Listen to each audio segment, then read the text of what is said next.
button and we'll get going. Sir. Thank you, John. Much appreciated. All right, welcome everyone to the fire tag. We're going to jump back into change proposals this week. To start, we're going to go through for roll call. So John, if you want to do that, that would be great. Sure. So Tony is here. Meg Haley.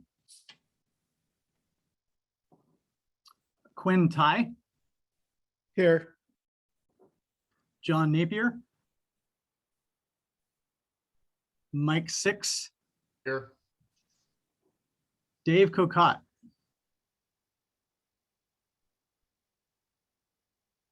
Ken. Here. Damon Jeg. He's no longer on the roster, so he won't count towards the quorum. Okay. Chris Seaman. Here. Corey Thomas. I'm here.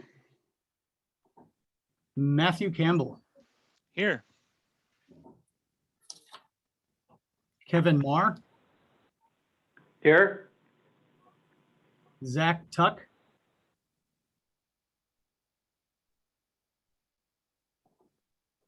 All right, and that's all I have. Is there anyone I'm missing or anyone that's here?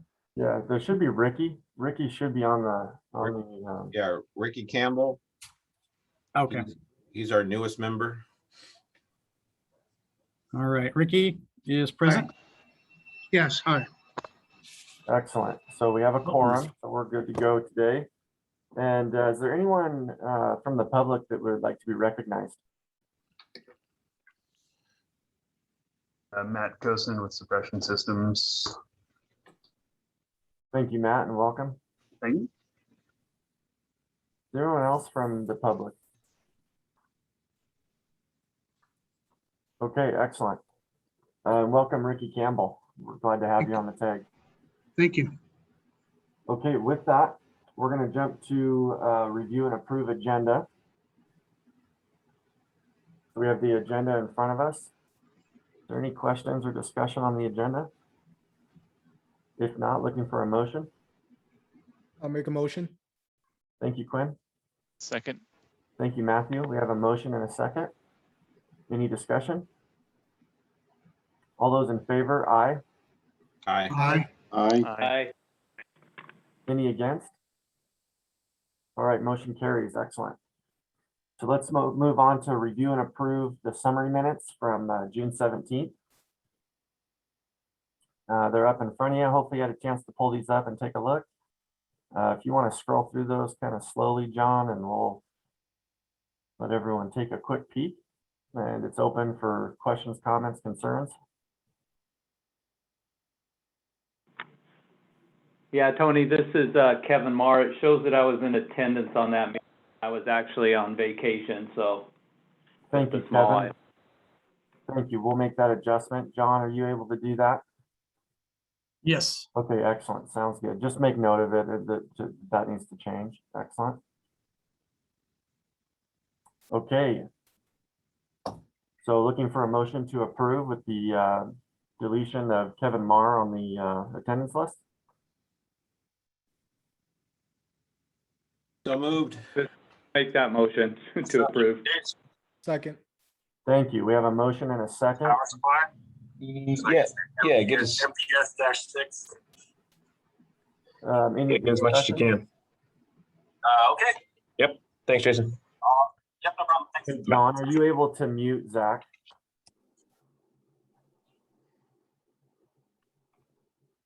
Yes, I can do that. Thank you. Okay. Hearing no discussion, looking, all those in favor, aye. Aye. Aye. Aye. Any against? Okay, motion carries. Thank you.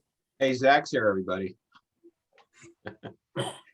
Zach's here and so is Meg. I see that Meg is here also. Welcome, Nice. Meg. Welcome, Zach. So we got a lot of members. That's excellent. So, all right, let's move on to agenda item number 4, which is review code change proposals. These were approved at the June 18th council meeting. So let's go ahead and get those pulled up, John, when you get a minute. And I don't know if we have in attendance those that we'll be looking for, because we were going to jump down to a couple others. We were going to, what number was that proposal, John? This one is, so to start would be Libby Wagner. So that's the adult family home sprinkler number 33. Okay, and is Libby Wagner here?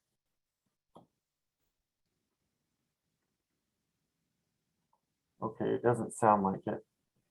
So let's jump to our other two that we were talking about for, let's see.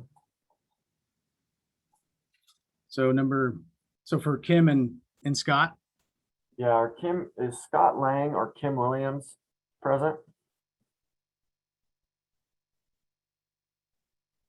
Okay, it doesn't look like it. So with that, Ken, are you okay to jump into yours? Yeah, let me just pull him up here so I can see him. Hold on. Okay, so yeah, if you pull up mine, hopefully I'll just read it from the screen. okay. So we'll start with number 38.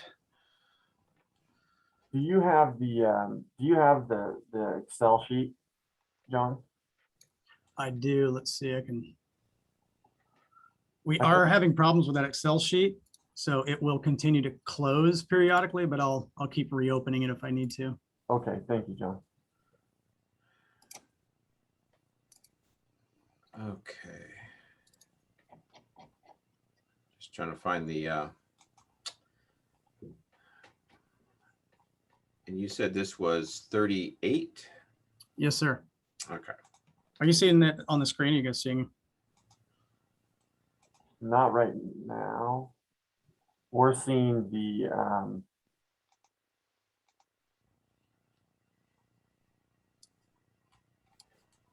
yeah, right now you're sharing your Word document right now. Yeah, so that's number 38. Oh, gotcha. Okay. Do you want to go off of these, Ken, or do you want to go off the Excel? We can also go off the Excel sheet as well, so. No, we can go off of this one. I'm just had to pull up my copy so I could scroll through to make sure where we're Okay. at. Okay, so we might have to go back and so this is part of the on-demand mobile fueling. Some of this might have already just been done. So with our stuff that we did at the Building Code Council. So what we need to do is pull up the WAC 5154, the 5707 part that just got passed and see if it got updated or not. Let's see if I can do that while we're.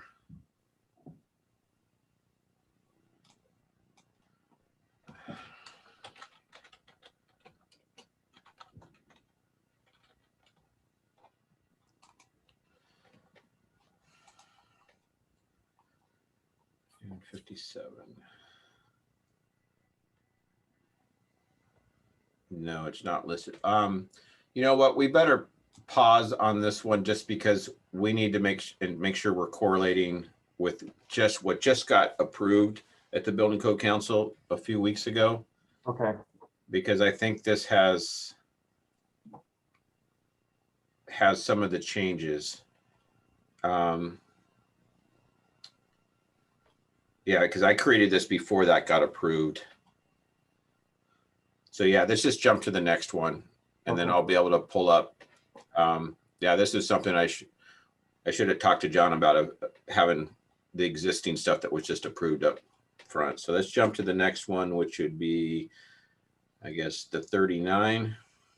That's also mobile. Yeah, that's also mobile fueling. Yeah, so this is, oh crap, it's all mobile fueling. Yeah, most of these, let's see, nighttime deliveries. Site safety plans is part of, let me see if that one's part of mobile fueling. No, it's not. Okay, so let's go to number that we can get to. It's not part of mobile fueling right now. And 38. Go to, where is it?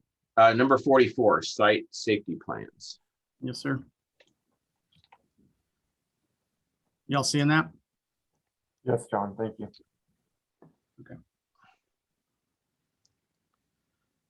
Okay, so this is a editorial issue here.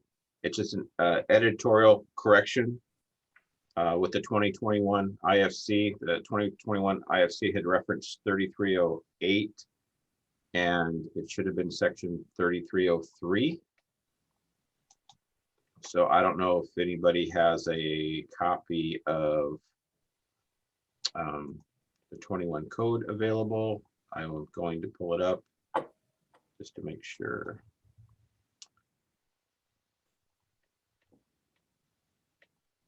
As I'm loading this up. And I don't know, John, do you have that resource available, the 21 fire code? I don't. Okay, that's Um, fine. I mean, I'm sure I have it. I could probably. John, find I give me a second, I'll look for it. it. Okay, thank you. Yeah, Ken, I'm seeing that 3308 is explosive materials and 3303 is the correct one, the 21. Okay, so my proposal's right then? That's what it looks like. That's what Okay, it's looking like. so, okay, and if you want, are you guys, just to verify it for everybody, John, if you want to allow me, I just asked to share my screen. I'll just show it to everybody here. Sure.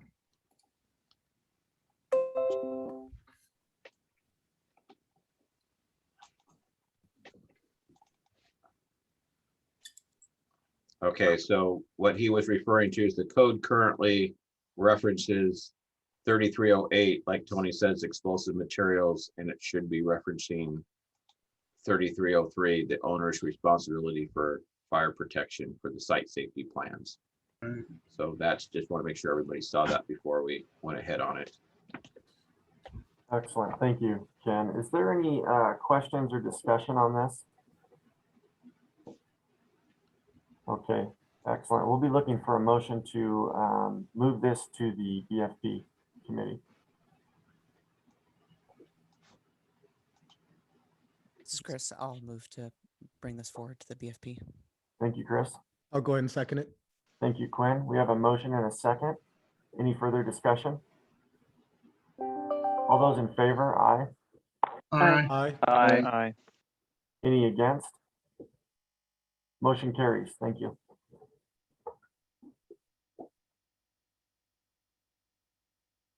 All right, so load up the next one, which is, I think, chapter 36. Oh, 36 or? Well, yeah, it's, I'm I see what sorry. you're saying. Yep. 45 on the, Is that what it's 45? Okay. Yeah.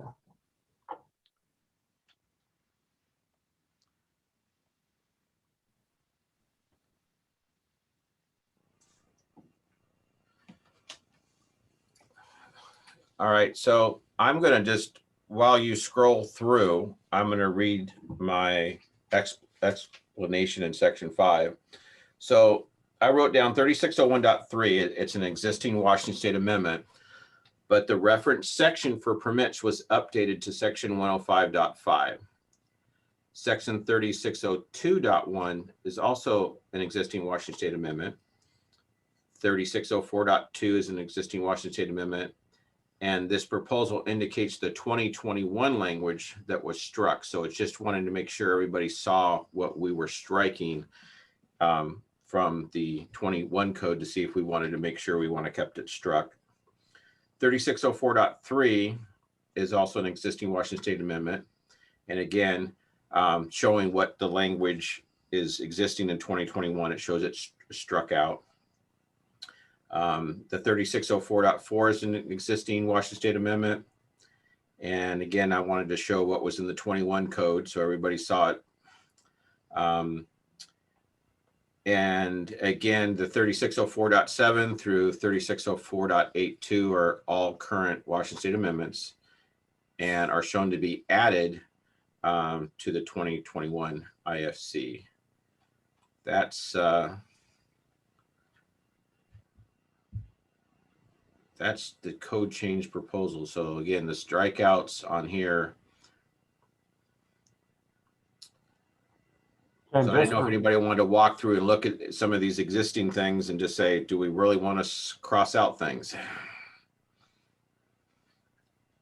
Can we start with 36042, just to kind of go over this real quick?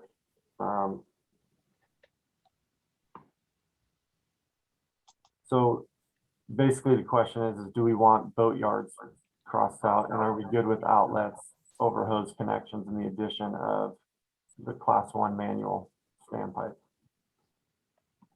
Are there any concerns over that strikeout / addition that is already existing, correct, Ken?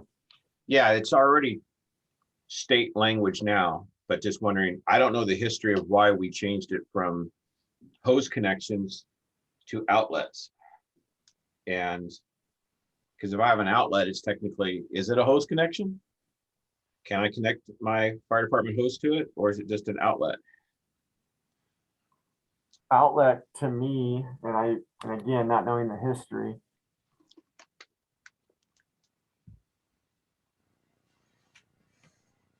That some outlets are hose connections, but not all hose connections are outlets.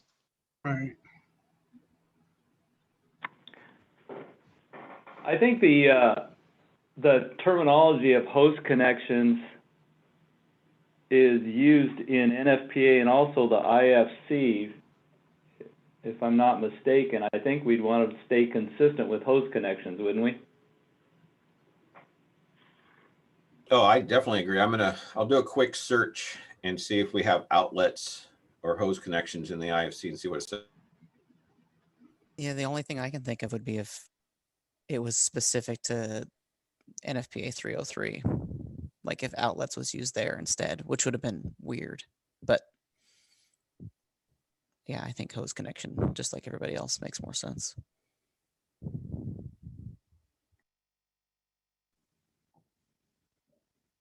Okay, I'll pull up 303 to check on that too, really quick. Yeah, Ken, this is Kevin. I happen to have a copy of it in front of me only because I serve on this NFPA committee. I guess I should know that one, but I don't.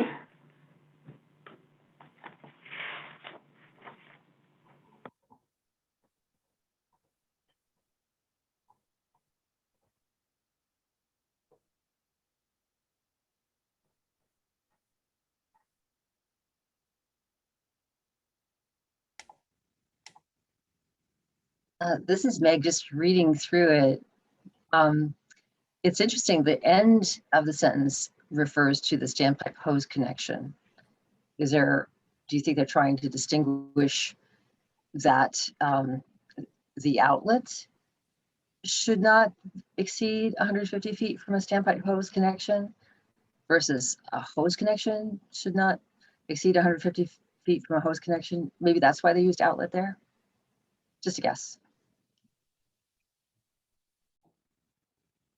And you know what, everybody, this is the reason I'm doing this is I kind of got criticized about bringing up our existing state amendments, but all of us don't know the answer to this question. And this is probably, similar to a lot of these old code change proposals that everybody's just said, hey, they're just moving forward, just keep the existing. Yeah. But we need to be able to explain to our customers what the existing means. If we don't understand it, they're not going to understand it. So I'm hoping that this is the reason, again, that I'm bringing these up to show what was scratched before. Yeah, and the other thing that I'm seeing too in 303 is that if you do a search for outlets, it refers to electrical outlets 5 or 6 times throughout it, but the outlet does not refer to any hose connections. So I would agree with that. I think that we need to be consistent and keep it as hose connection. Would it, this is Matt with DOH, would outlets be more permissive for local jurisdictions to do a more site-specific application of this section, where hose connections would in some way be an obligation to meet a defined term.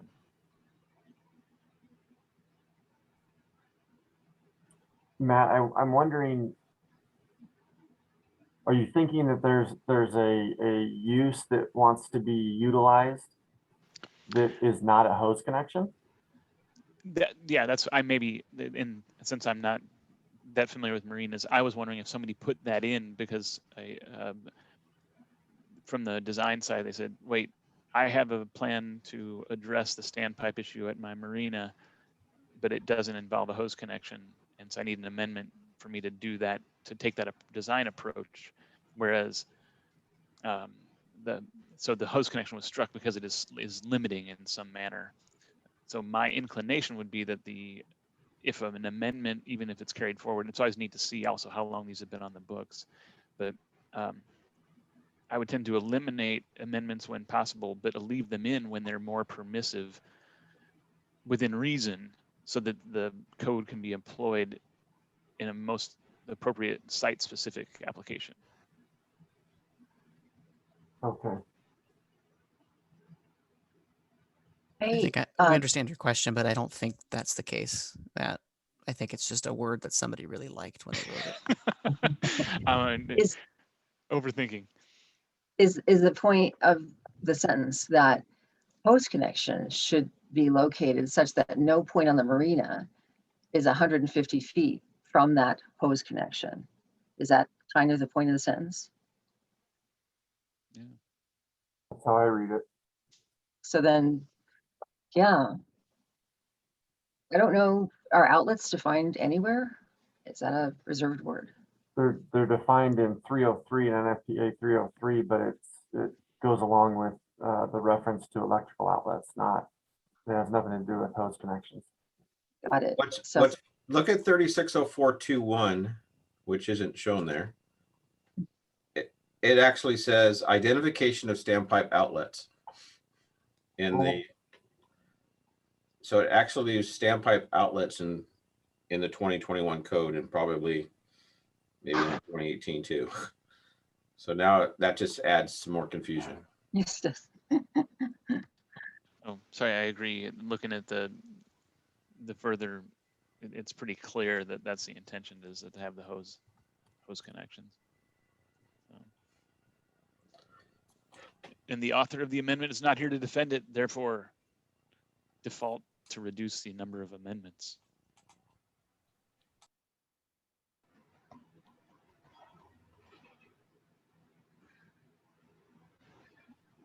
So I'm thinking that if we're just going to go down section by section, then we'll have John indicate that we'll keep the strikeout of and boat yards, but we will eliminate the underlying addition of outlets and remove the cross out of hose connections.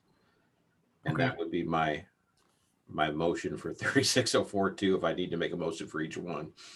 And is it okay if, and I'm new, so please forgive me if I'm interrupting, but can I share something that is just in the little bit of research I had a second to do, if it's okay if I share this? Please do, John. Can you guys see my screen here where it shows 3604 fire protection equipment? Yeah. So this is when I go into the agency filings, and this is what I've been taught so far, was when I go into there to look at what the permanent rules were, and sometimes it'll have information in there, sometimes it doesn't. So this is back from 2013 when it looks like this was possibly adjusted, and I'll scroll back down to that. And the reason I did is because in both instances, it does say outlets. Sorry, I gotta get back down to that section. Geez, it's all the way down. There we go. 3604.2. So right here. So it does. So it says outlet here, and then it also says outlet previously. So it doesn't have any reasoning for it, I guess. So standpipe, dry standpipe systems, outlets, and then it says outlet at the end.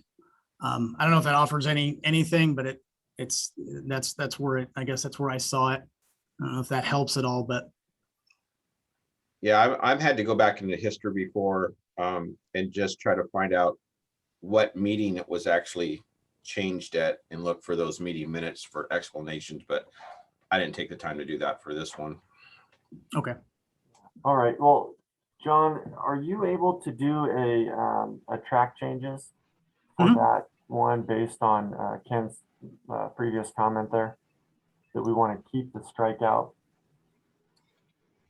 for boat yards.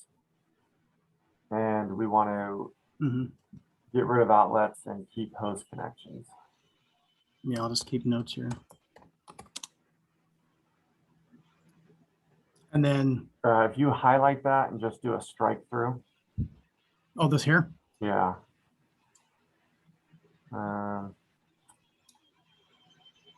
Go up top to home. And strike throughs right up top. There you go, right up one over. Right there. Oh, I see what you're saying. Jeez, it's a mouse. It's See, interesting with the, this is the stress that John's under right now, trying There to we do go. this on the fly. And then highlight hose connections and just unstrike that. Roger that. I'm not being shot at, so this is nothing. So, all Okay, right. excellent. So I think we like that.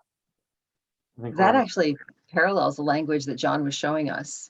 It was outlets at the beginning of the sentence, outlets at the back at the end of the sentence, and now we have hose connection at the beginning of the sentence and hose connection at the end of the sentence. So the structure is consistent. excellent. Exactly. Okay, 36043. Let's go to that one. So we have access and water supply. So water supply systems with on-site fire hydrants, where required and approved is when required and approved. And then at least one fire hydrant capable of providing the required fire flow shall be provided with an approved distance of standpipe supply connections. And then such roads and water systems shall be provided and maintained in accordance with 503 and 507. So let me double check in the 21 that 36043 is still worded that way, and it looks like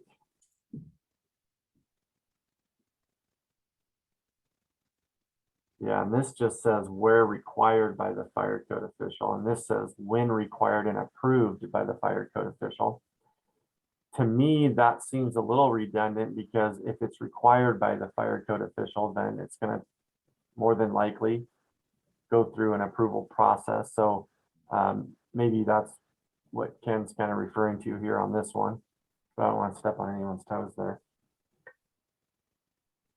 No, again, I'm just trying to show what got struck and just trying to figure out, do we really want to keep it? Or do we want to make modifications like we just did?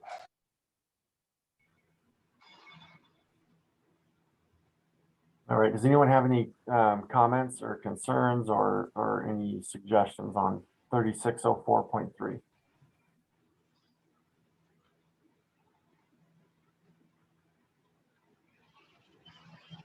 I guess I just So- want to test the water to see if my interpretation matches what other people read it to be, what we're trying to say.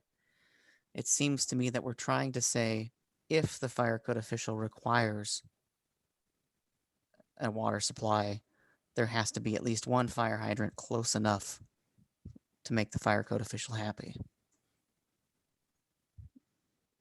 But it does seem to say also that they don't have to require a hydrant on site. Does that what everybody seems to agree that it says? I do agree that, you know, because it talks about approved distance. So again, that's approved by the fire code official. So I think that's why they put the and approved in, because they added that other sentence to correlate and approved. So we know that the fire code official is making that approval. And I understand the strike through for Washington State, because again, local roads or local road standards are done by the local jurisdiction.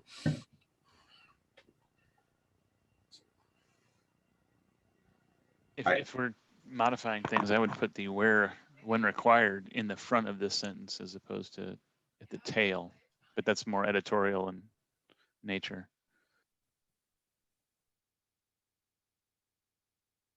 Yeah, I agree there, Matt.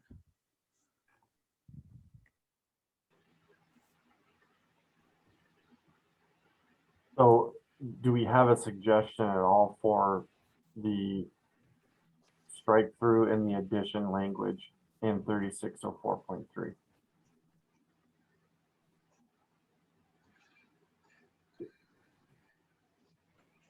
So do we want to make our editorial adjustment there, or Ken, go ahead, sorry.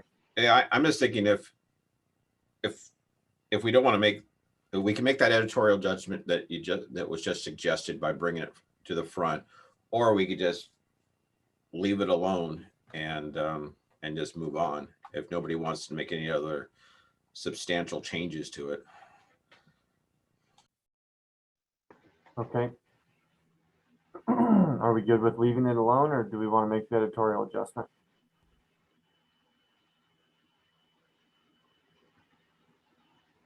Speak now or forever hold your peace. Leave it. Okay, we're leaving it. Okay, on to 3604.4.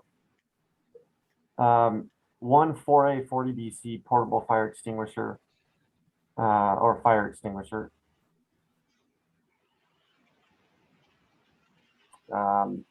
Of the ordinary moderate hazard type, which has been struck through, shall be provided at each standpipe outlet hose connection. Additional fire extinguishers suitable for the hazards involved shall be provided and maintained in accordance with 906.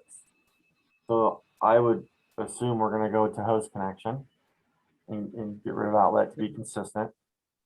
Yeah. Everyone good with that? Yeah, agreed. Okay. Go ahead and make that change. Yes, please, John. That would be great. Thank you.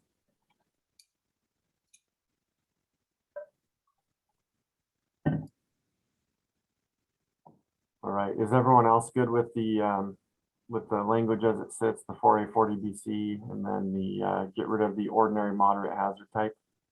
Why do you think, does anybody think why would they would have struck the word portable?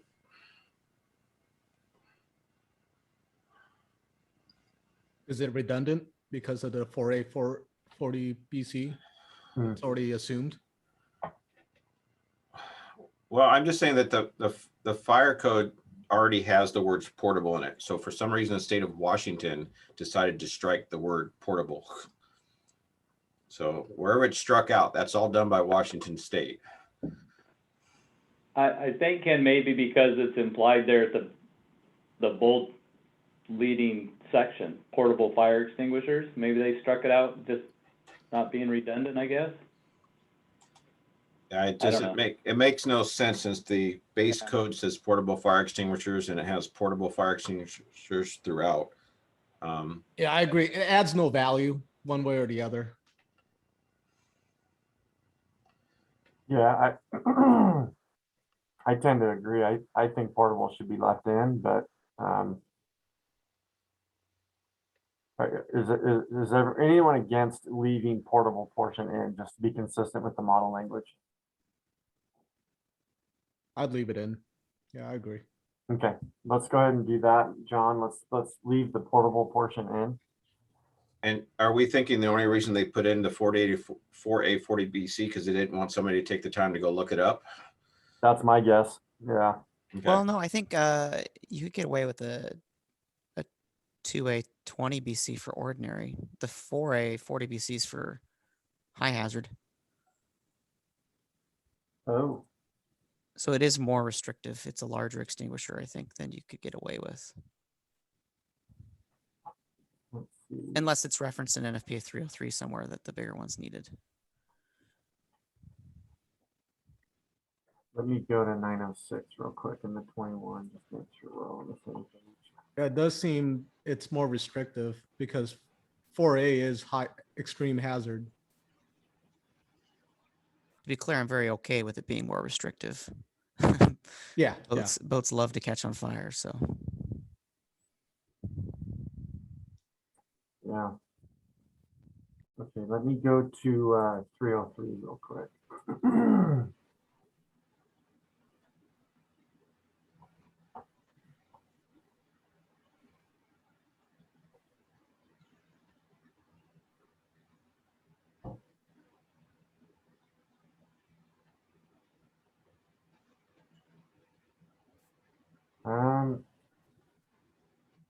It references chapter 5 of NFPA 10, so.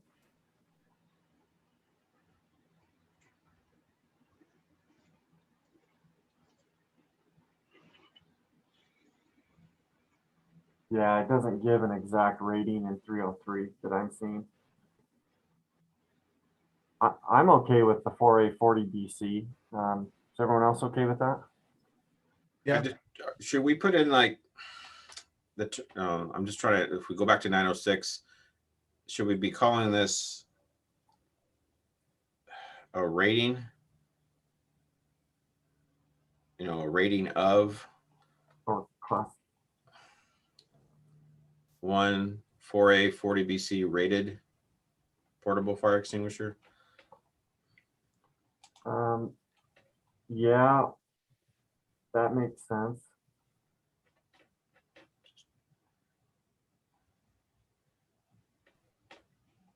So put rated right here.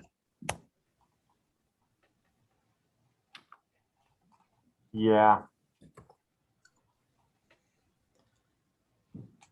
I'm just trying to make sure that's how it's called out in other sections of the code that we.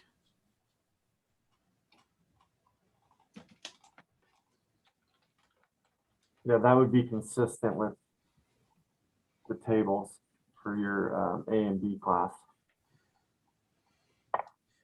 Yeah, and I'm looking up at rated, and it comes exactly right after the numerical ratings.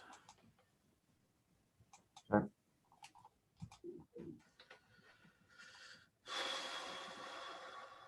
And then for this portion where it says portable right here, did you want me to just remove that strikeout as well? I think so. Yep. I think that's what we want to do, just be consistent. Okay.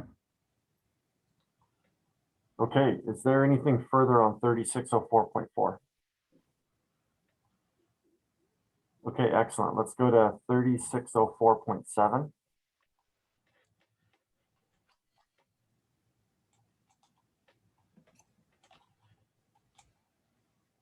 Okay, so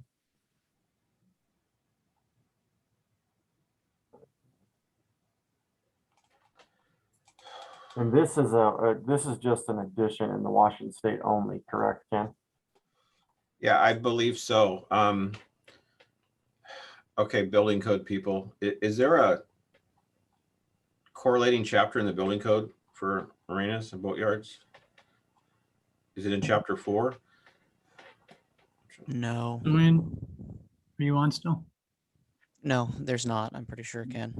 We've I got don't a, think there is. a weird hodgepodgery in Tacoma that's totally outside of the codes. Yeah, Seattle too. Okay, just us crazy people. Got it. So what direction are you thinking, Ken, if that's the case?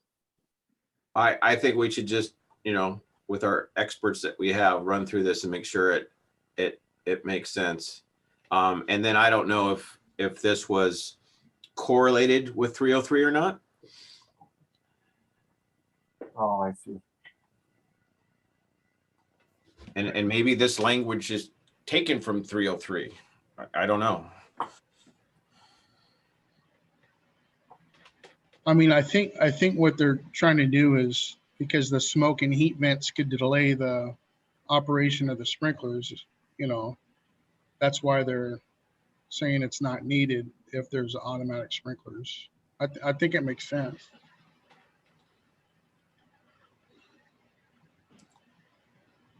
So Tony, you have a 303 that you're looking at? Yeah, I'm in fire protection right now. I'm trying to see if there's a reference to the smoke and heat vents in here. Okay. I gotta connect to my VPN and I might drop off, but we'll see. Okay. If he drops off, the meeting's pretty much over because he's the only one who can present these. Just for the record, everyone. We're going home early. There are requirements for buildings in excess of 500 square feet that are constructed on piers. That's unique though. Shall be protected by an approved automatic fire extinguishing system. Buildings of type 1 and 2 construction and without combustible content shall not be required to be protected. Buildings exceeding 5,000 square feet, marinas and boat yards, need to have an approved automatic fire extinguishing system.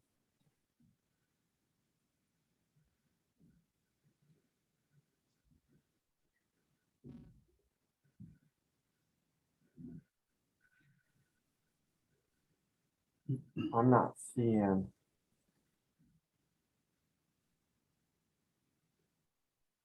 anything in reference to the smoke and heat removal in here.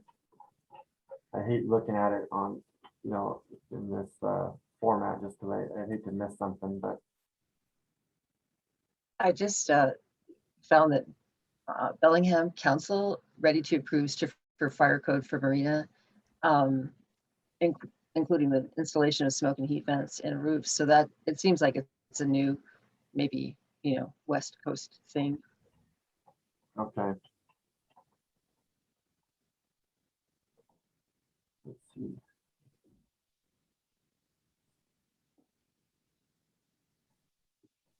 Yeah, and I'm not seeing on my advanced search, I'm not seeing anything for smoke or heat vent in 303. So with all that being said, what direction do we want to go with this? I would say it's important to keep it in there if the requirement's not elsewhere. Okay.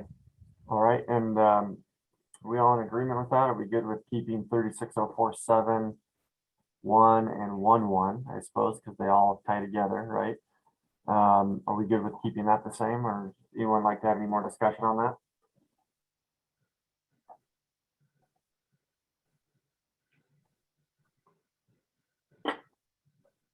Corinne, are you good? Okay. I think I'm good. All Sorry. right. No, that's okay. No, that's all right.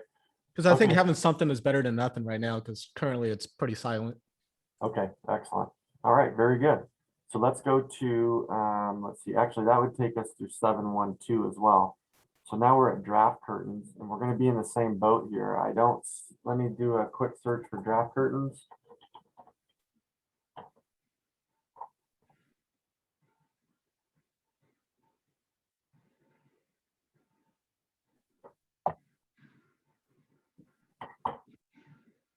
And there's nothing in reference in 303 to draft curtains. So are we good with keeping this for the same reason, having something rather than nothing? I am certainly, yeah. What's interesting though is it's really not going to apply to any new covered mortgage, because any new covered mortgage is probably going to get sprinklers.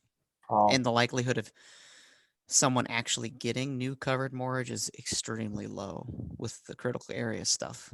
So this really is how it should be built, I guess. It's more like a Chapter 11 thing, or it should be more of a Chapter 11 thing. I see. Is that something that, well, yeah, we probably don't want No. to. Okay, yeah, I was gonna say, we better just leave it. Okay, all right. So with that being said, let's jump past, or is that all of it? Yeah, that should be all of it. Oh, excellent. Okay, very good. Okay, so with the changes, the track changes that John has made, thank you, John. We'll be looking for a motion to push this to the BFP committee.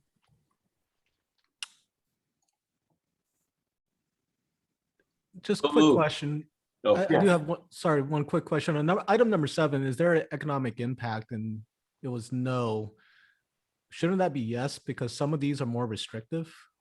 So there will be additional costs. There's no impact to what we are doing, which is retaining an amendment that exists already. But, so even the rated portable fire extinguishers? It was existing already. Got it. Yeah, we're not changing anything. We're just massaging some language about outlets versus standpipe connections. And then what about 34, the last one about the curtains and? All that's existing too.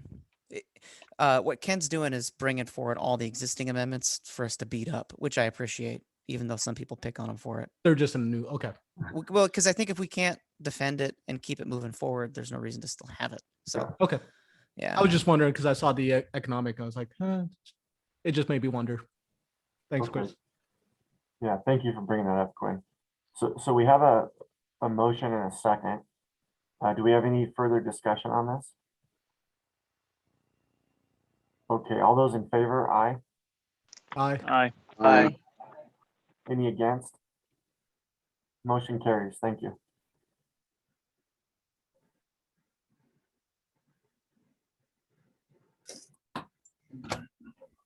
Okay, so next one we're going to talk about is number 46, mobile food preparation vehicles and some underground piping. Gosh darn it. Here we go. Hey, real quick, Ken, I hate to cut you off here. I just want to double check. I think a couple of people have come in and I want to see if Libby Wagner is here. Kim Williams or Scott Lang. Okay, go ahead and continue, Ken.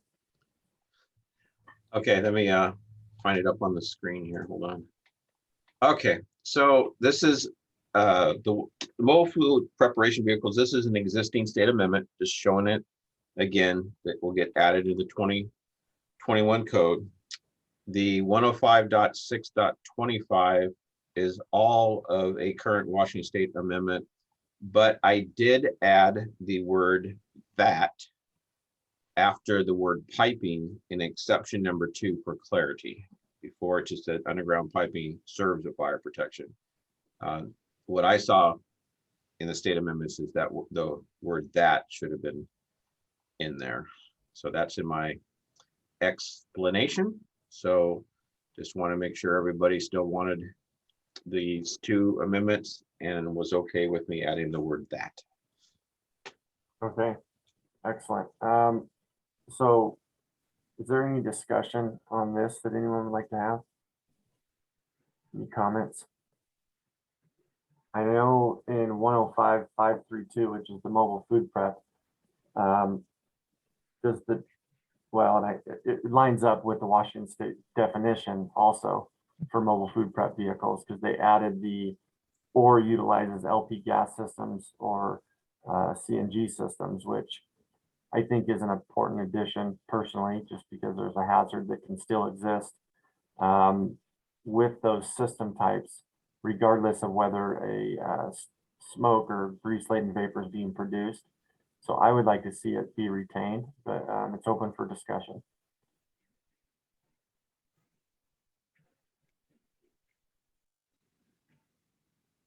Okay. And I think that that is what you're saying, Ken, is that was supposed to be in there originally, and that looks like it makes a lot of sense. So if there's no other, go ahead. Or I've got a question, and maybe other folks can tell me how they're handling it with the 105.625. I don't think the bigger folks aren't going to see them as much, but I still get your walk-up 3-story apartments that get combination services still. The way that section is written is that I need to require a underground supply piping permit for that combination service, even though it's not really splitting off until inside the building. In practice, that kind of stinks because the contractor that wants to do the work is a plumber or a site contractor. And I personally don't really care about the pipe till after the domestic shutoff valve or where they separate. I just want to know, I mean, do other people struggle with that section and enforcing it, or is it just me? Does, maybe I'm not hearing this correctly, Chris, but does exception 1 take care of that? No, it doesn't. So that's when the fire sprinkler contractor does the work. So, which has happened sometimes, but it's this weird thing where it's still plumbing pipe until the sprinkler system comes off of it, in my opinion. So what this requires is 2 lead-ins into the building, or the fire sprinkler contractor do some plumbing work. Or Kevin, do you see what I'm saying here? Or Yeah, I understand what you're Yeah. doing. Would it help if there was an exception 3 that addressed combination services? And that's what I was wondering if other people felt comfortable with that. I personally am comfortable with that. In practice, all I do is make sure that the service is big enough, or it's what the sprinkler contractor put on their plans as far as size goes. Yeah. Because it's all in these situations, it's always poly pipe or it's some kind of plastic pipe. So Right. it's really hard to mess up from a installation standpoint. And it also would mean that if I require a permit for it, I would have to also inspect and do something about it. But really, it's we call them site development folks, are the people that are doing all the inspections for the site work that would really be appropriate to do that kind of inspection. Well, This- Chris, this is- do they have don't they pull a permit for the underground plumbing portion of it, or the They combined? do. It's system just not for piping? me. And I'm okay with that. Well, I guess I should. Well, doesn't that alleviate you from requiring an extra permit? Because they do have a permit? Well, yeah, that's, I guess, my question. If I can interpret that way and nobody has a problem with that, I'm fine with doing that. It just is this weird thing, like the trades are kind of overlapping with each other there. Yeah. And you could have to pull two separate permits depending on how a jurisdiction is enforcing this section, which is kind of silly, in my opinion, to have two permits and Yeah. two different people looking at it. Chris, It does is. does exception one apply to that condition? It doesn't. So, like, let's, for example, Kevin is a sprinkler contractor.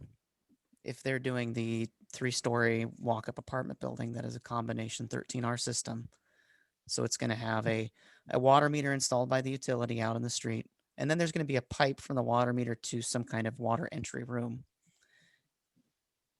That fire sprinkler contractor, frankly, gets paid too much to put in that pipe. That's just the way of it, right? It really, for construction to happen, it really needs to be a site utility contractor or a plumber that does the work for efficiency's sake. And so Kevin's company is not going to want to put in that pipe. And also it's plumbing pipe. So then we have issues with trades working over the top of each other, and who is it appropriate? Like, which union should be putting in that pipe? Mhm.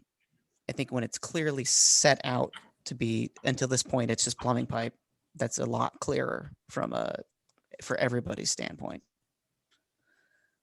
Could that be tweaked? Because it's, I mean, to me, and maybe I'm not reading this correctly, but it says when the underground piping is installed by the above ground piping contractor. Do you want to throw in the word plumbing or something like that? I don't know. No, it wouldn't be that. wouldn't That would help. fix it. It would be a third exception that says underground piping that serves as domestic piping, So, serving a 13R system. so I'm going to throw up this scenario. I have this underground piping. You brought up the 13R. Let's say I have an FDC. The FDC is connected past the double detector check, but in the underground piping before it goes into the building. Okay. Yeah. We need to do the inspections and testing of that. Yep. I've never seen that, but yeah. That Yeah, we would be had it in safe. Puyallup. Yeah, we would, our FDCs were, they went into the vault, right? Underground vault just past the double detector check. So then we wanted to inspect all of that underground piping because it had an FDC on it. A little different if they connected the FCC up on the riser, inside That's the building. typically what I see most of the time. Yeah, but it's ex Puyallup people are kind of crazy. Yeah, that's true. Okay. No, Well, Ken, I think Yeah. in your situation that you just mentioned too, that was a separate system and not a combined system with the domestic. Because we Yeah, would you're- not hook an FDC up to the domestic water supply. No, I agree. I'm just trying to figure out Yeah. how this, again, this is why I would love to know the history of who brought this forward. Yeah. yeah. And I Probably think came this from the was state fire probably- marshal, because this is like, Yeah. this is all the stuff that requires a level U. Yeah. And I think that what got missed when this was written was addressing the combined, sometimes smaller combined domestic systems that Chris is mentioning. Well, then Yeah. this is the time to put that other exception in then to try to catch those. So exception 3, are we thinking some, oh, sorry, Ricky, go ahead. You know, usually when it's a combined system, it gets separated in the building. You know what I mean? So it would branch off and have 2 double checks, one feeding the fire main and one feeding the domestic water supply. And Ken's right. I mean, so I have done underground piping, you know, where you have the double check by the street, and then FDC right there close to a fire hydrant, and then it goes into the building. Okay. I think most of the times when it's supplying the domestic and the fire protection, the separation is in the building, and then it'd be above ground, and it's kind of like null and void then, right? Yep, exactly. Yeah. So yeah, I don't know how to fix it without maybe putting a draft together and beating it up some, but I'm also not, I don't feel bad doing it the way I'm doing it, but I would just like it to be easier for other folks. And I think I've had this conversation with some East Side folks, and I want to say their utilities might be bringing the meter into the building, and so it doesn't really impact them, so they don't really think about it. If I remember right, the folks I was talking to, their water utilities don't set the meter at the street; they set it in a building. Okay, so Chris, do you have an idea of a proposal for an exception 3, or how are you feeling about this? Or how's the group feel about it? Yeah. So my only concern is that in Seattle, we have an administrative rule that deals with sprinklers and the undergrounds, and we have combined fire domestic systems, and we've broken it down to what inspections are required based on what type of sprinkler system it is. So if it's a combined 13, we're requiring cover hydro flush, but if it's a 13R, we're only requiring a flush, regardless if it's 4 inches or less or 4 inches or greater. And that's kind of our dividing line because of the definition of plumbing system. So Well, you guys are weird too, because I was there when I helped write it, but the amendment that lets 13 systems have combined supplies. yes. So that's unique to you guys too. And we don't require anything for those as far as inspections. So again, no separate permit would be required, just be covered under the plumbing code. Yeah. So that's kind of what the piping still needs to get flushed, but that's all we have. I mean, we're just trying to figure out, do we really need that separate permit or not? And do you make that exception to include 13R systems that don't have a FDC that connects to that underground, something to that effect? I think there's a way we could write that somehow. So is this one we want to just work on as a tag and come up with some language and then just bring it back? That sounds like a good idea, Ken. I was just going to mention that. Maybe we table this one until our next meeting, and if Chris or someone can come up with some language that makes sense and kind of dissect that a little more, we can probably save some time on this today. Are we all good with that? Yeah, I think that's a good idea. Okay, excellent. All right. Yeah. Great discussion. Thank you, everyone. So let's go ahead and move on to our next one, and we'll table that one.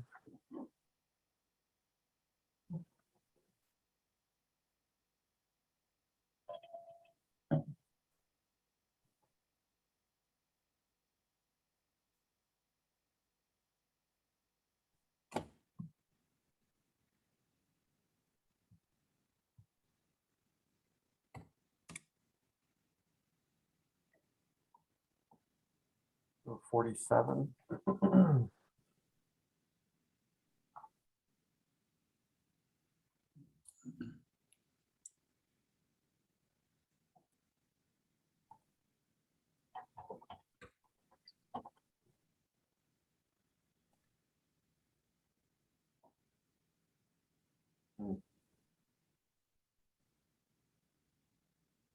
Ken, Yeah, I'm muted, I know. oh, okay. I'm just trying to load up my copy so I have, make sure it's the same one that you guys are seeing. Sure I didn't mess anything up here. Okay, 30721, 30742. Okay, here we go. All right.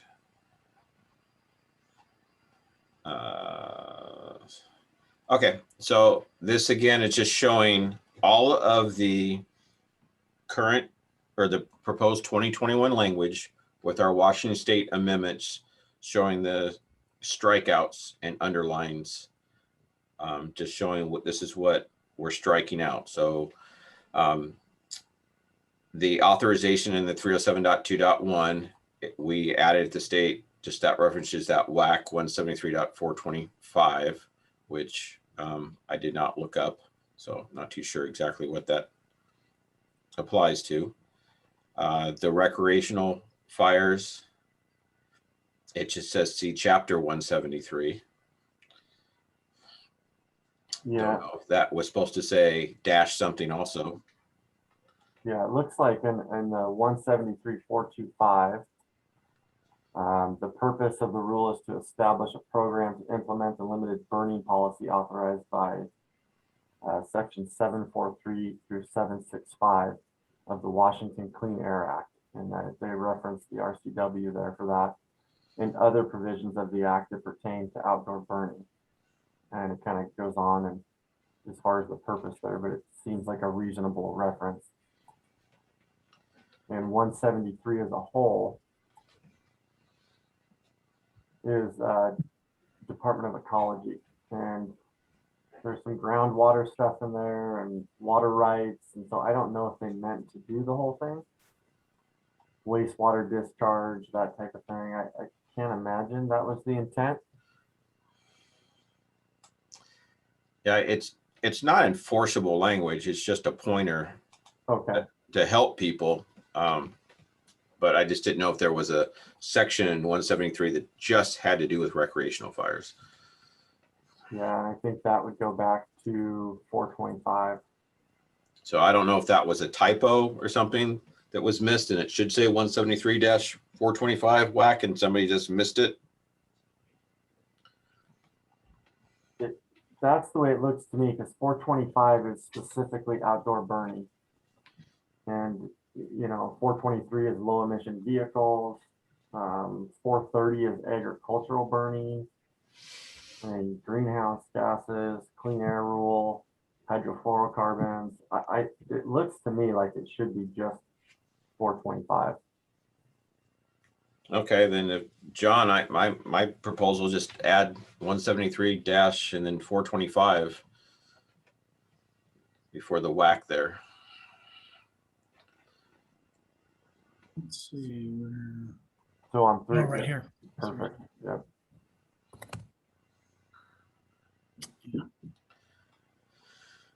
Are you sure it's not already that way? Because on my copy, it's printed that way. So I'm hoping it's that way. What we want to double check, maybe I was looking in the WAC.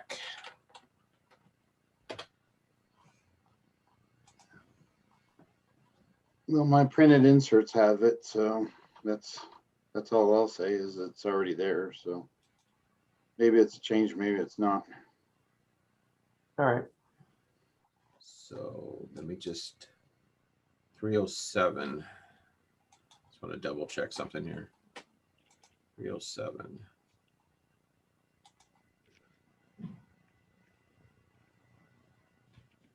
Yep. Yeah, I see it in the WAC website. So yeah, so we're just showing what's already there. So that's fine. Excellent. So then the next one, open flame cooking devices.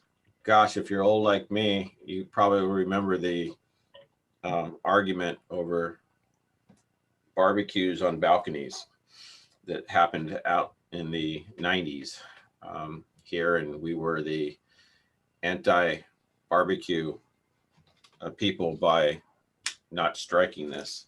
So in the state of Washington, we decided to strike this entire section, open flame cooking devices, even though many of us as fire marshals at the time explained about all of the fires that we would go to on balconies of apartment complexes, because these buildings weren't sprinklered.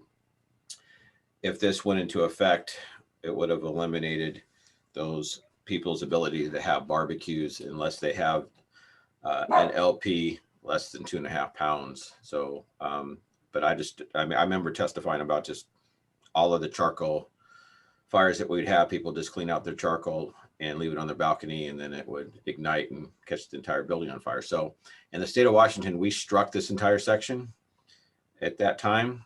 And I know it's been coming up on, I don't know, 25 years or more that this section's been struck, and wanted to know if anybody wanted to make any additional amendments to this, or if we're just going to continue this deletion.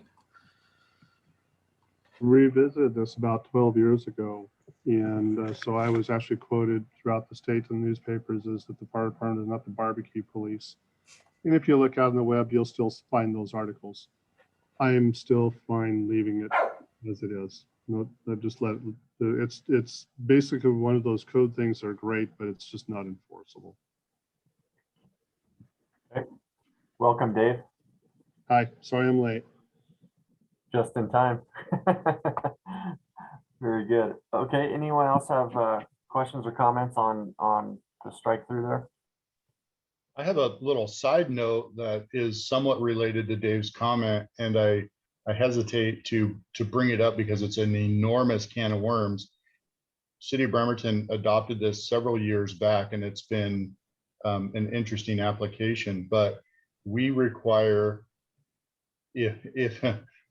if you have a fire that extends outside the unit of origin, so apartment 101 has a fire, if it extends outside the unit of origin, when they repair that building, they have to sprinkle the building.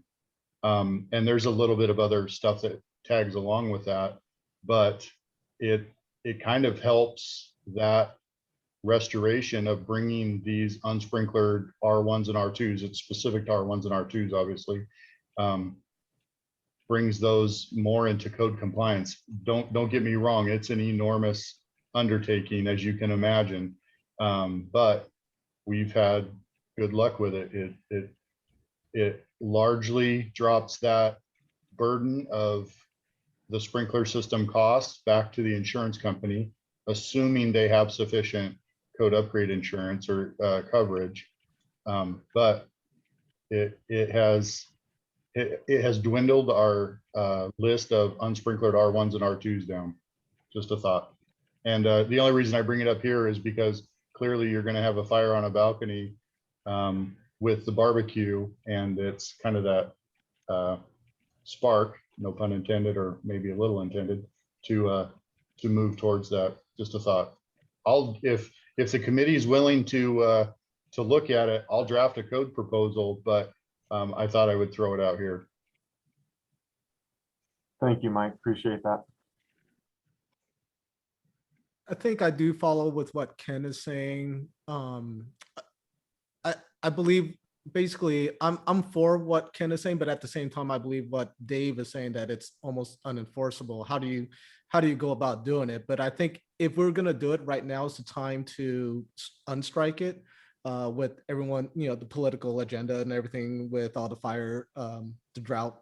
So I think you might have more ears that's willing to listen now versus before. But again, I just don't know. I'm with Dave on that, where how well jurisdictions enforce that. It's unenforceable. You can't, it's not possible. Okay. All right. I just got to bring this up, and I understand everybody's saying it's not enforceable, but why do you think it's been in the model code for so long? Yeah, I mean, I agree with Ken that I think it's not the not enforceable part. It's not a reason to have in there. We have all sorts of things in there we can't enforce. But I get calls from apartment complexes all the time that say, can I tell my tenants they don't have to have barbecue? They can't have barbecues. And say, you can tell them anything you want. You just can't point at me as being the bad guy. We tell them to put it in their lease agreement. And that's what I tell them. I say, I think you have a good We do that as idea. well. but I can't force it. That being said, I am not willing to die on the hill of trying to bring this back. I have a lot of years in front of me still, but I am definitely able and willing to support it. More Yeah, I distinctly. would love to strike everything here. I mean, leave the model code language, but just make it up to by jurisdiction. So you could just do the where required. Okay. I think that to make it not seem like it's so unallowed and make it easy for them to require it if they feel comfortable. But then you're up to, you have to, as the fire code official, justify it. And in your jurisdiction, if you had these issues, you take it to your council and you justify it. And if you don't, then you don't require it. But that's just my point of view on it, to still give the fire code official a tool in the state of Washington if they want it or not, besides just eliminating it. Are there other sections of the code which assign an obligation to a building owner in a way that, in addition to providing the fire official a tool, they could apply an obligation to the building owner? And I was just thinking of like the fire safety measures during construction. How about fire safety measures when you're operating a building with 25 tenants and balconies with charcoal grills on them? If there would be a way to bring that to light for the ownership community in the code.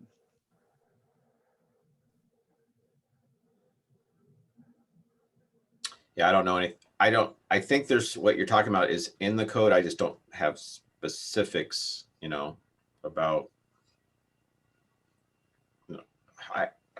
how we would allow I'm just them. thinking of a place to shoehorn this into a different section that might make it look less like the fire official's obligation to enforce it and the building owner's obligation to acknowledge the risk and account for that, and to bring them into it and let them be the ones who, if they want to enforce it, they can do it, or they have that to, if a building owner wished to prohibit it in their own interests, they would have language in the code to support them in that. I think the only way to do that is that we would require a permit for that building. And then if they wanted to allow this, they would obtain a permit to do it. And if they didn't want to allow it, they wouldn't obtain a permit to do it.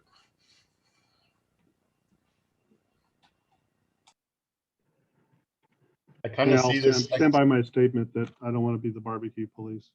I kind of see this as being similar to the provision. I think it's chapter 3 where it says it's illegal to like work on your motorcycle inside of an apartment building or something like that.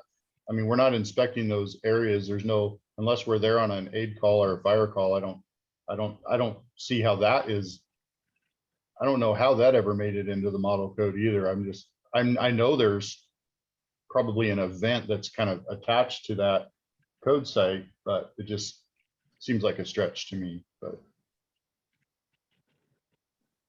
So I have to put on my Wobble hat right now and represent Wobble. And I think the majority of the building officials who are both building officials and fire code officials would kind of like what Chris has said, they don't want to stick their necks out. They have too many years left. So I think this is just something that might not fly for right now.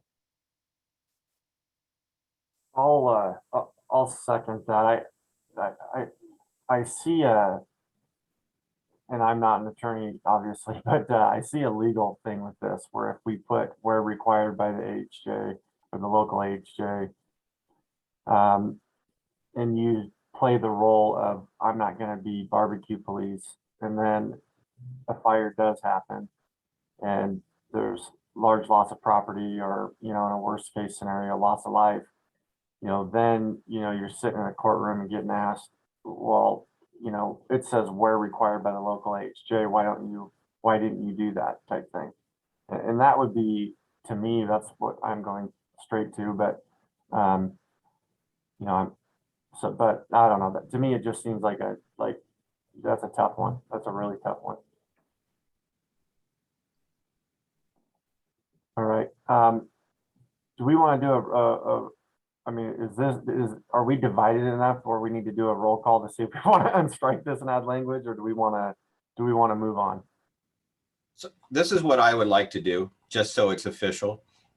And you guys could, it might die because of lack of a second, but I would like to make a motion that section 308.14 of the 2021 International Fire Code not be struck, and the words "where required by the fire code official" be added in front of, it would be the first part of the section. It would be open flame cooking devices, and then period, and then where required by the, or where required by the fire code official, comma. That would be the addition. So that's my motion, and we'll see if it gets a second. A second. Okay, we have a motion and a second. Ken and Ricky, would you like to speak to your motion and second, or? Yeah, I'll speak to it. I just wanted to, and I understand everybody's, you know, this has been in the state of Washington for a while. But I still want to be able to give all the tools to any jurisdiction in the state. And I understand that, yes, they can adopt something locally.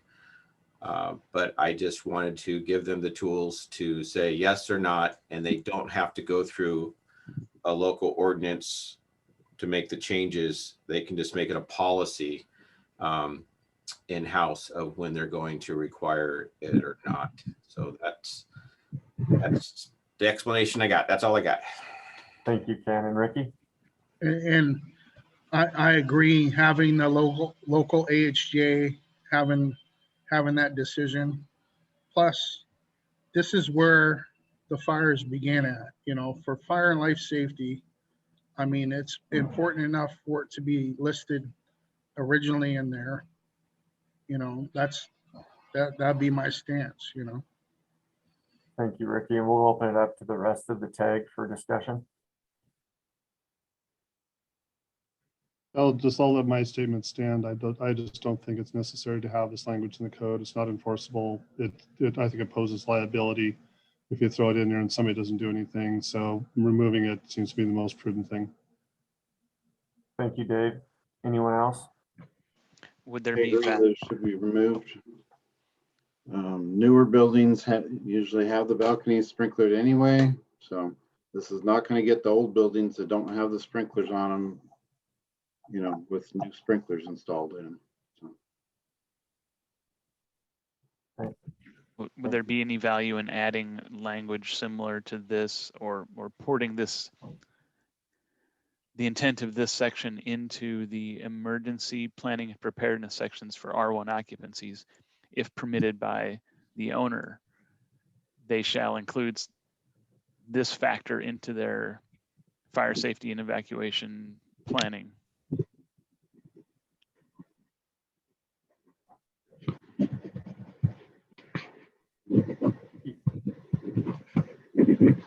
I actually like that idea. I mean, you would have to, we would have to make, we're not even allowed to do amended, are we? Because we got a motion in a second.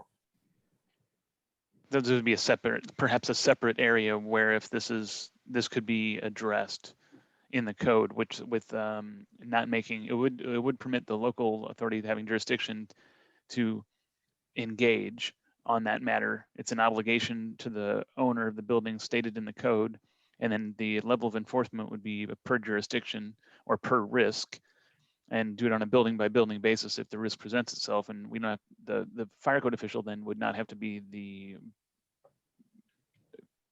barbecue police to and it would kind of spread the interest out a little bit, maybe. No. Matthew, which section? I didn't catch that. Sorry. Are you suggesting 403.9 in the IBC? IFC? Oh, okay.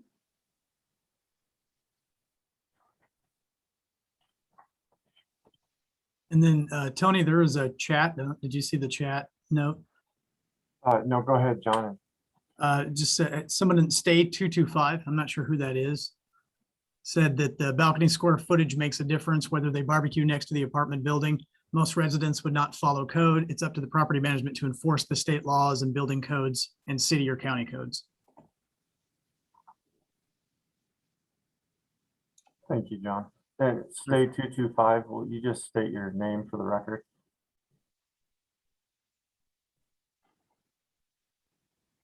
Or type it in the chat, please.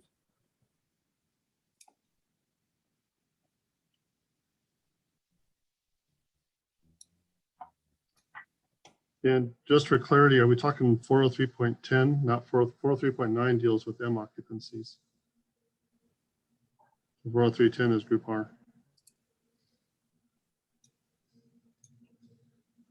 Just for clarity, I'm just making sure I'm looking at the right place.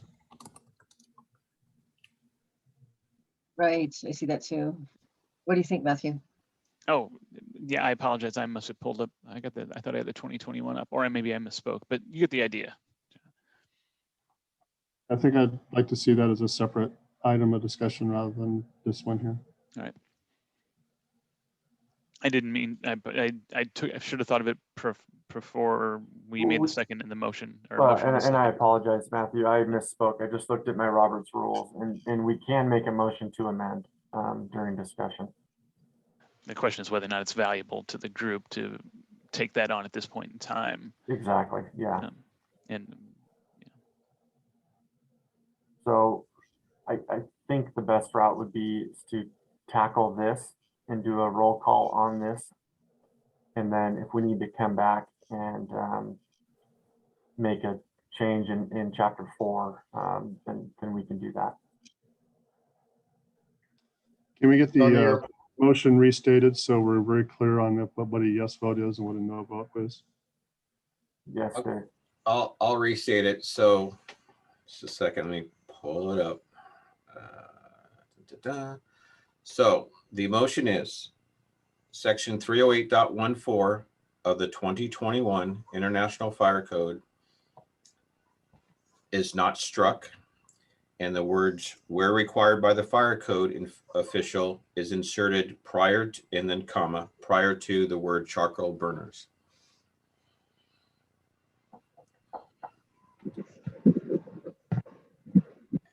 So just verifying that a yes vote would put this without the strikeout into the 21 code, the no code would not. Yes. Thank you. Okay. Any further discussion? With that, Just, yes, go ahead. sorry, Mary. Tony, to clarify, is there now, this is taking it out? It's so, This, as written, it would be removing it from what's currently there. it's already It's removed. currently not there. Okay, so it's been removed, and the In its reason that this entirety. strikeout is here now is, To reinstate it. you're talking about the motion? The motion is to reinstate it with where required by the local jurisdiction.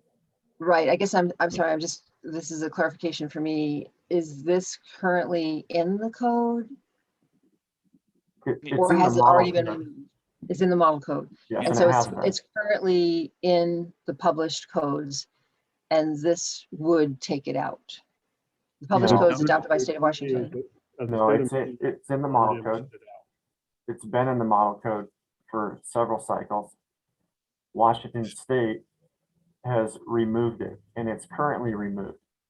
Okay. This motion reinstates it, which is where that enforcement discussion came in and all that.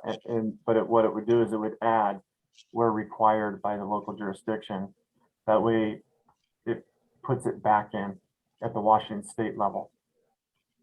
So if I may, if I could share my screen, if that's possible, John, Yes, sir. There you go.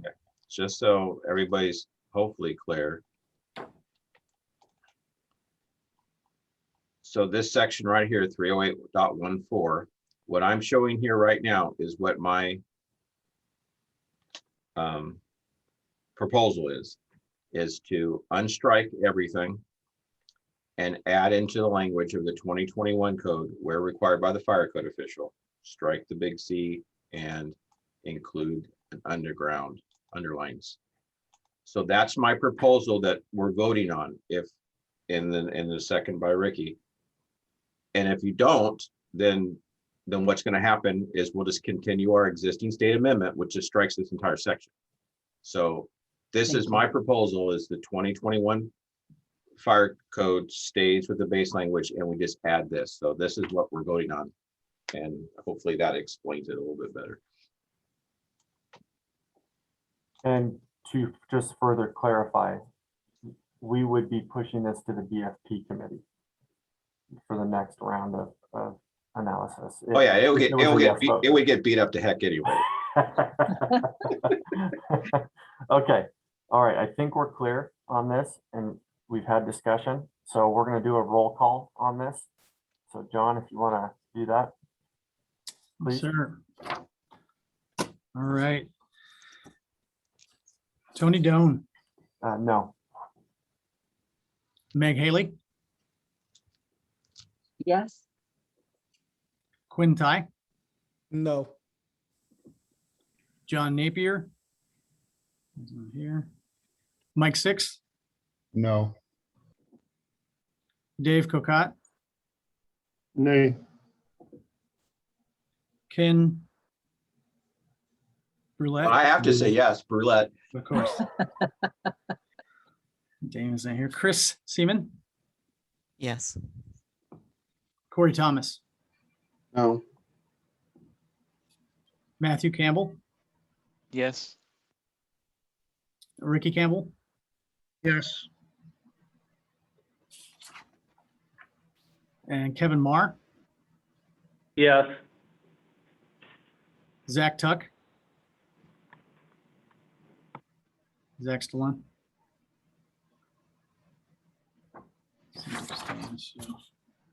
Is Matt, are you the alternate for Zach? Zach is, I think he's having a mute issue. So you could ask Matt for a vote if you want to. I think Matt's his alternate. Yeah, Matt, if you're his alternate, what would your vote be?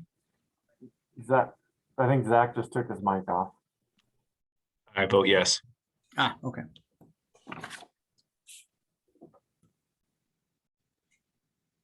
So 7 yay and 5 nay. Oh my gosh. And motion carries.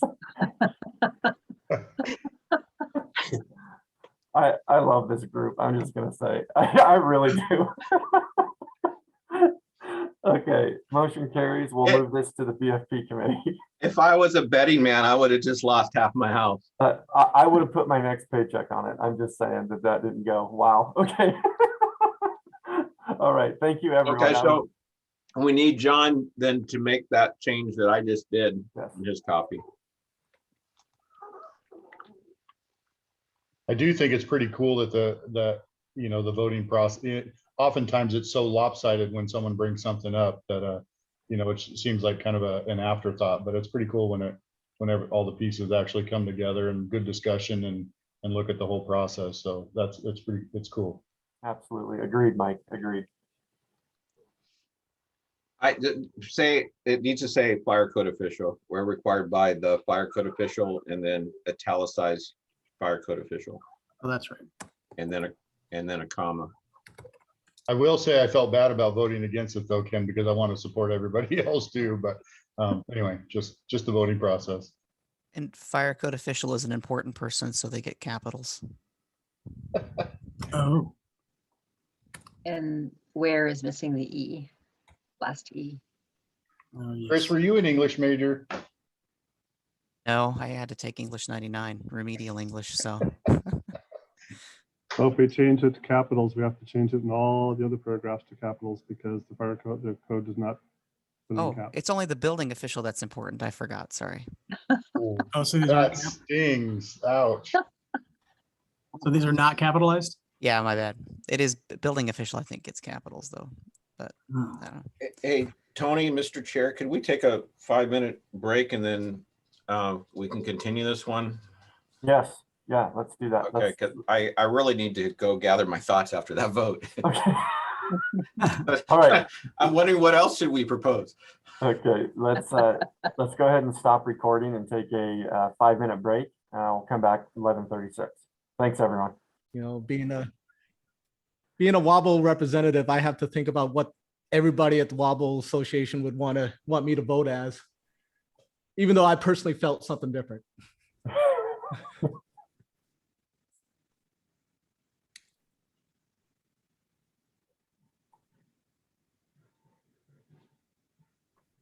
All right, excellent. So, Okay, so moving on, 308.1.7, RCW, I don't have any plan. This is shows the base code again, but RCW has struck out the language. And the 308.171.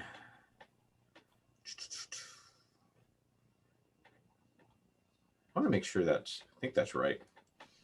I think I'm showing what the existing amendments are now. I have no proposals to change it. okay.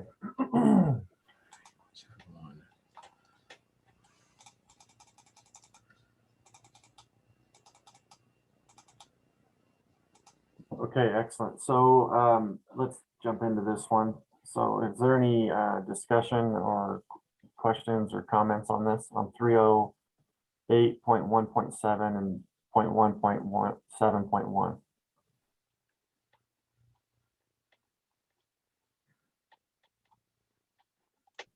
Okay. Let's go ahead and move on to 308.19. Again, existing state amendment about decorative open flame tables. If you have a jurisdiction that has any type of outdoor dining, you have these all over the place. So just want to make sure everybody's aware of this. And again, no proposed changes from me, just showing the existing state code, and just want to make sure everybody wants to maintain it or modify any of it.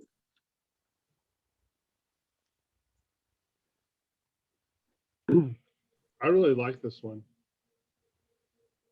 I do also, except I would prefer it to be just how we've done the other fixes, where required by the fire code official.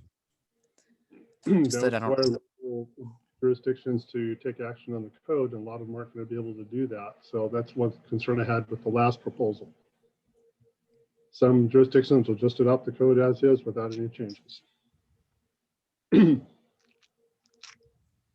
And we have seen a number of issues with this, because I am the original proposer on it, by the way. That's why I like it so much, because I use this regularly.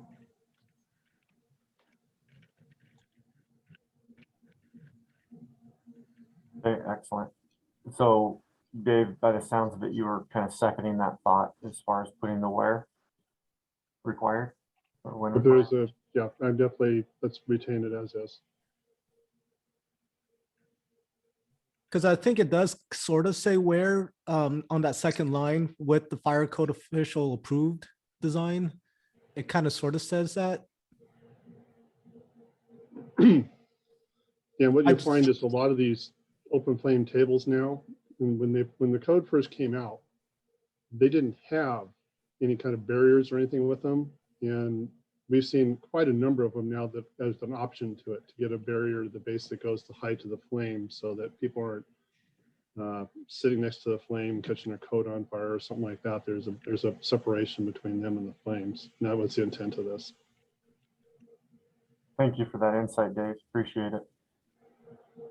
Okay, unless there's any other comments or discussion, then we're going to move on. The only Okay, thing, Oh, sorry. sorry, The- go ahead. The only thing and I want to defer to Chris on this one to see if he has any insight, but is that second language, that first sentence where it says fireplaces are required to be provided with fire code official approved design or protect, that seems kind of, I don't know, there's something wrong about that sentence. It just doesn't seem, I mean, I might be overthinking it. It just seems kind of redundant, I think, because you have that second sentence where it says as approved by the fire code official. Typically, you would just have approved and put in italics, which means approved by the fire code official. The language is a little different because, like Dave said, he proposed it, so it didn't get the same level of beaten up that Got it. like a national proposal does for making sure the language is exactly how the ICC likes to have it. So that's probably why it reads that way. Okay, it just felt different. That's Yeah. why it does feel different, I think, is for that reason. And then that other fire needs to be italicized as well. Yeah, I just saw that. And on the WAC, they're actually not italicized either. I got it. Hey, Dave Cocott, got a question for you. So if it read, required to be provided with fire code official, or I'm sorry, with approved protective devices and got rid of the design part of it. So you're not having to design it, since what you were talking about is when these first came out, there wasn't any type of guards or anything like they have now. Like, you know, I bought an aftermarket one for mine. If it was just approved and it wasn't a design, so you didn't have, the fire code officials have to come up with trying to figure out how to do it. So maybe just discussing moving the words design or. I would just say I would say gas-fired portable or fixed open flame fire tables and fireplaces are required to be provided with approved protection devices to prevent occupants from using flame, you know, and from flame. Because the approved, approved means by the fire code official.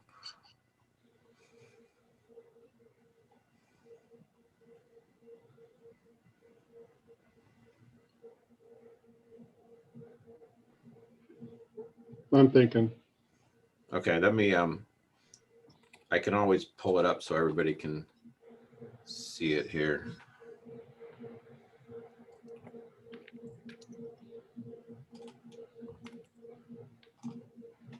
I could probably live with that.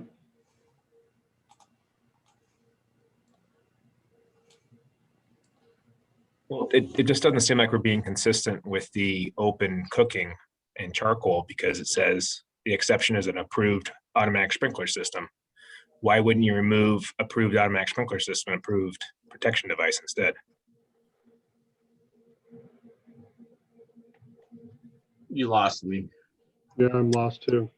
Go back to the cooking appliances, or the cooking, balcony cooking with charcoal.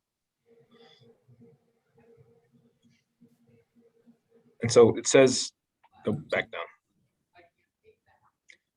It says the exception is where buildings, balcony, and decks are protected by an automatic sprinkler system. Shouldn't that say an approved system?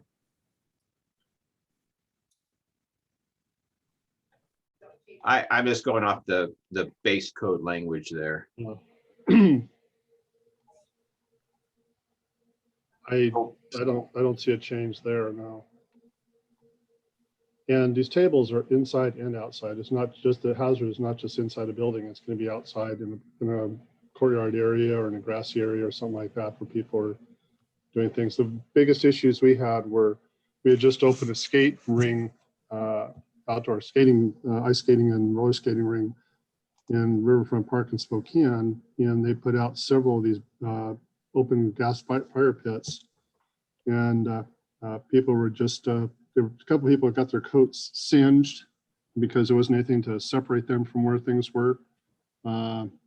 The worst one we had, which we couldn't address in the code, was somebody holding a baby over the flame to warm the baby up.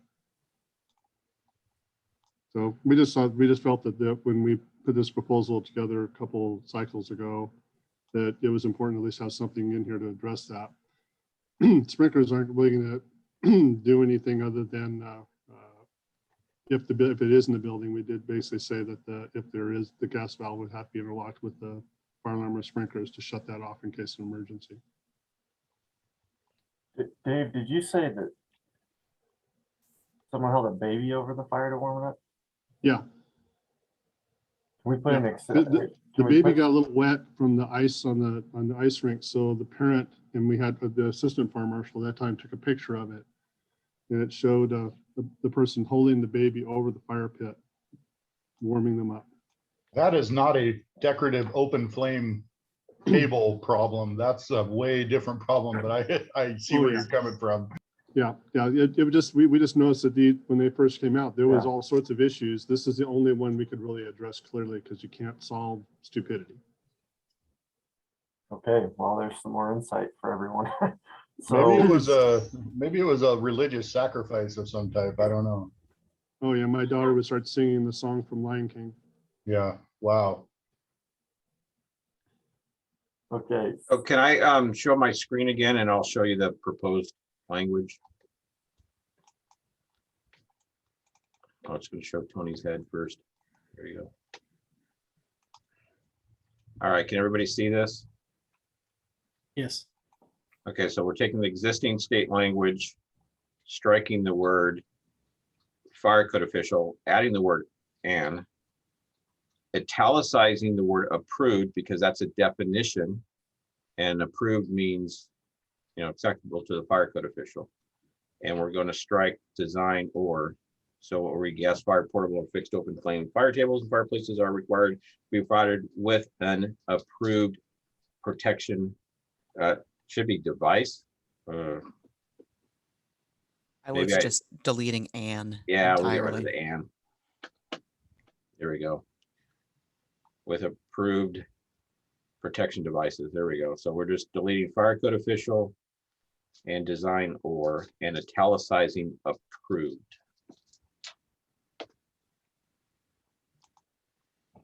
okay. Any discussion on that proposed language or concerns? Yeah, Ken, this is Kevin. The word approved there that you have throughout the fire code, you're saying that is approved by who? The fire code official? So I'm pulling up That's right always- now. You can see it. Can you see where the definitions are? And it Yeah. says the word approved here. That's what the Okay. word approved, acceptable to the fire code official. Okay, perfect. Yeah, thank you for clarifying that. I just wanted to make sure that was someplace we could back up and say that. So somebody didn't say, well, it's approved by, somebody else or approved by the manufacturer or something, Exactly. right? All right, thanks for So the we can clarification. also remove in the following sentence where we're talking about the distance as approved by the fire code official, we could italicize approved and remove by the fire code official to be consistent.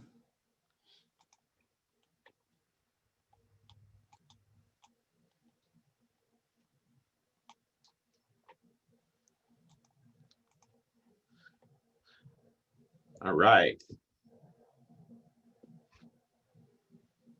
I think just for sentence structure, do we need to move move approved to shall be located within 75 feet of travel distance or an approved distance? So his sentence ends in distance. Because right now, Or you could just say or as approved. Yeah, I would agree with Tony. I think that kind of needs to be tweaked just a little bit.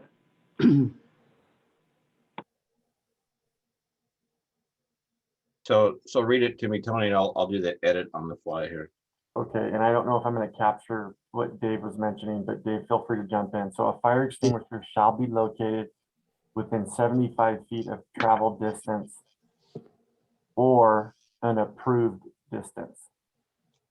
And I was basically saying or as approved. Or as approved. I guess that could work too, but Was the intent when you wrote that, Dave, to be more forgiving or more strict to allow somebody to say, no, I want it 10 feet away?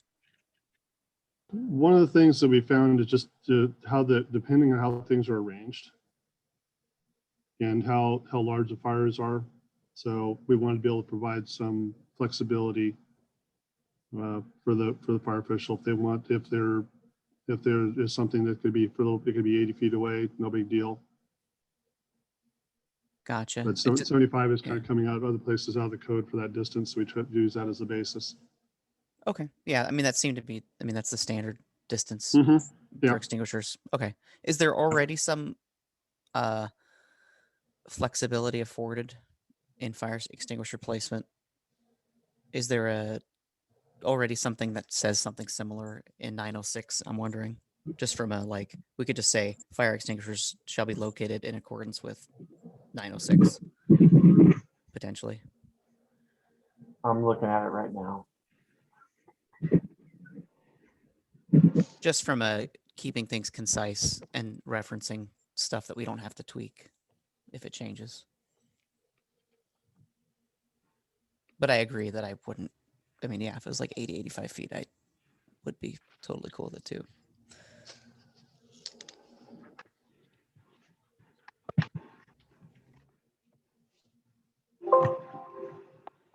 I'm not seeing anything. It references the tables as far as the travel distances. But I'm not seeing in the footnotes or exceptions or in the general portion under the general requirements that it says you can do, go outside those tables, or it gives us that leeway unless NFPA 10 does, because it does reference NFPA 10 specifically. No, it's probably better to have the clarity that we're trying to Okay. be flexible in there. That makes sense then. Just, if it was easy, it'd be easy to get rid of. So this is Ken. I'd like to make a motion that we approve the modifications to the existing state amendment as shown. I'll second that. Okay, we have a motion and a second. Any further discussion? Yeah, I have maybe one friendly amendment to Ken's motion is just a question. On the last line for the supply gas valve, should will be changed to shall?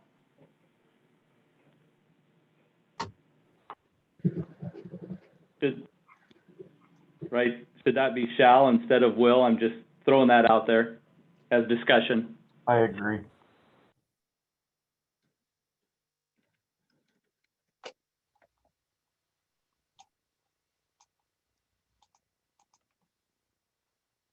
Okay. So we have an amendment to the motion. Do we have a second for that amendment? Second. We have a second. Any further discussion? All those in favor, aye. Aye. Aye. Aye. Any against? Okay, motion carries.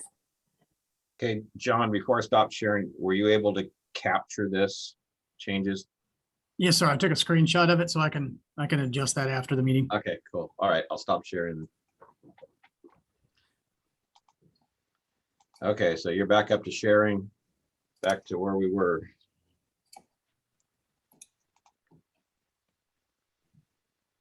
Okay, section 319, mobile food preparation vehicles.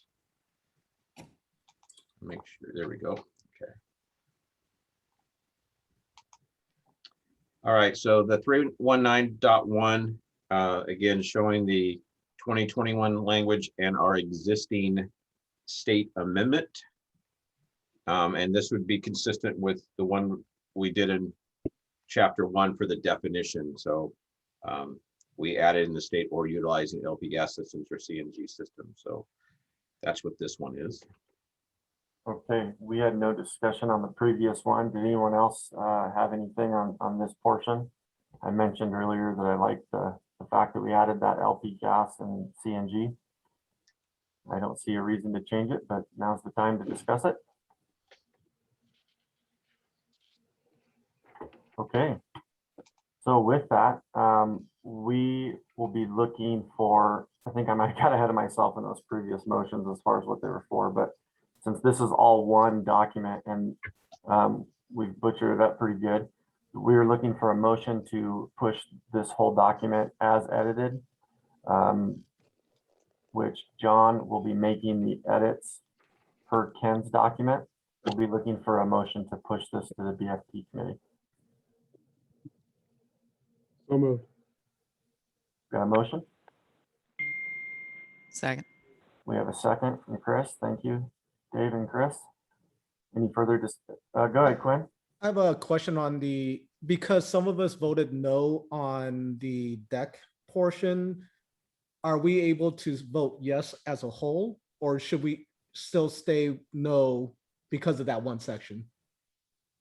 I think what has to happen is that when we're not in a consensus, I think doesn't the WAC rules say that we're supposed to make a note of what, of what the vote was and reasoning?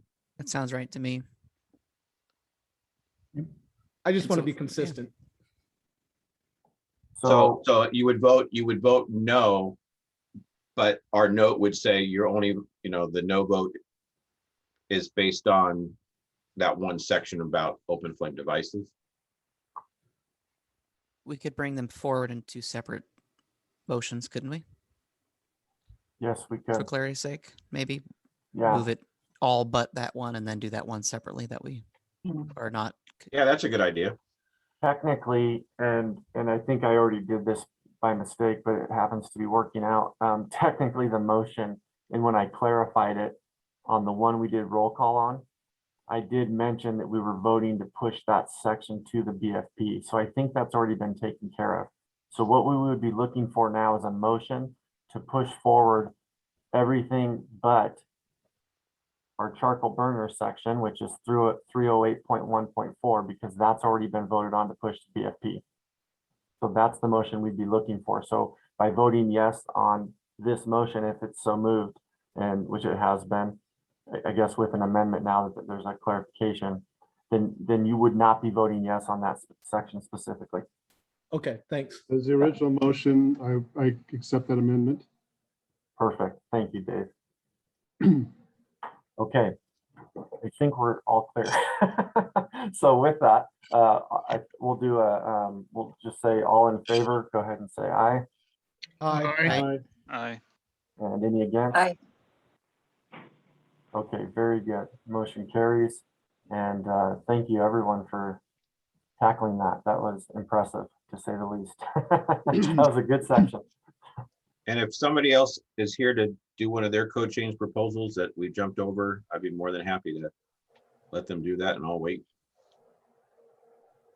Yeah, we've got Tony, we've got Dave's number 35, if you'd like, if Dave would like to do that. Dave, how you feeling? You up for that? Sure. Awesome. 'Cause I had so many of them this year. Huh, I don't have that one in a Word document though. So as I addressed the tag last time, just as a general information on this particular proposal, one of the things that you may or may not be familiar with is the amount of elevator inspectors in jurisdictions across the state of Washington. There are only 3 of them. There is the city of Seattle, the city of Spokane, and the state. And there have been some differences between how the state does things and how the local jurisdictions that get involved with the code do some things. And we've had a considerable amount of effort over the last 20, 30 years working with the state elevator inspector based on when an elevator should have sprinklers and when it should not.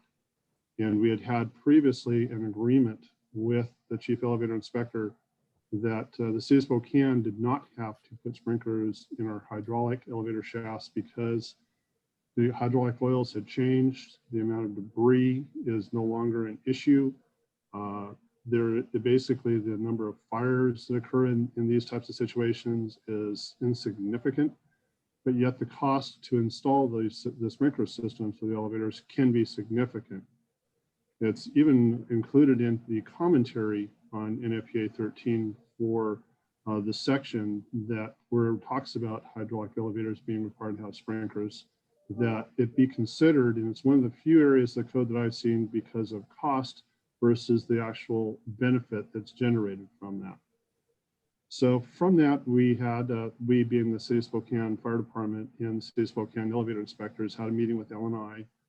And during that meeting, they said, well, it's your code. It's NFPA 13 that says that. If you change NFPA 13 so that we don't have to sprinkler hydraulic elevators, they would support it. So this is our result of that. It basically is in the references. We have done this with the previous elevator requirement as well, where we added in a reference to a prior code, so we were able to adopt it for the FT1 cable ratings. And for this one, what we're doing is adopting the next standard of NFPA 13 without the requirement of hydraulic elevators having to have fire sprinklers.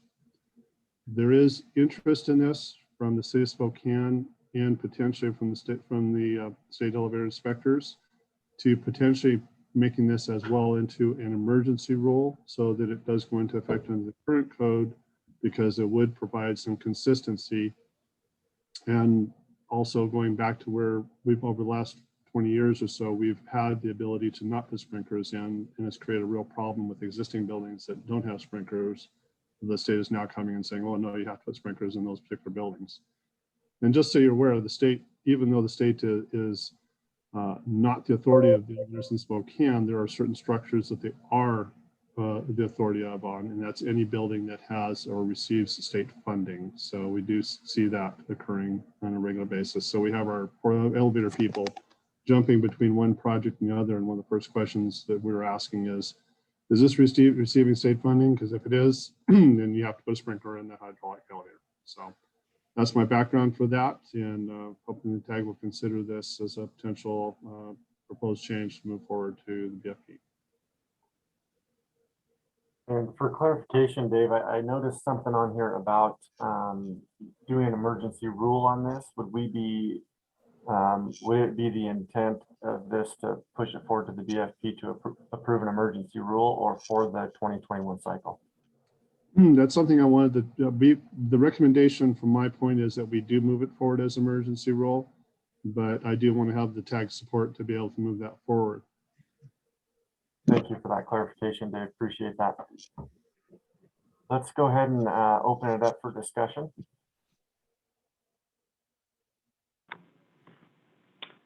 Yeah, this is Kevin.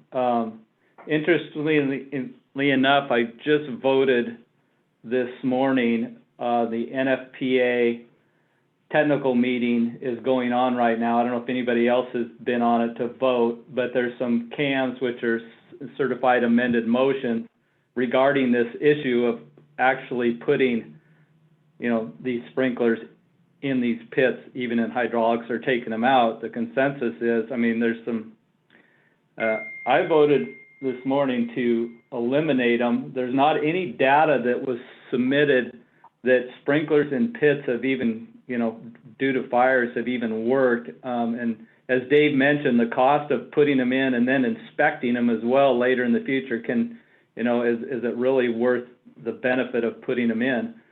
So I would support Dave's proposal here. Thank you for that input, Kevin.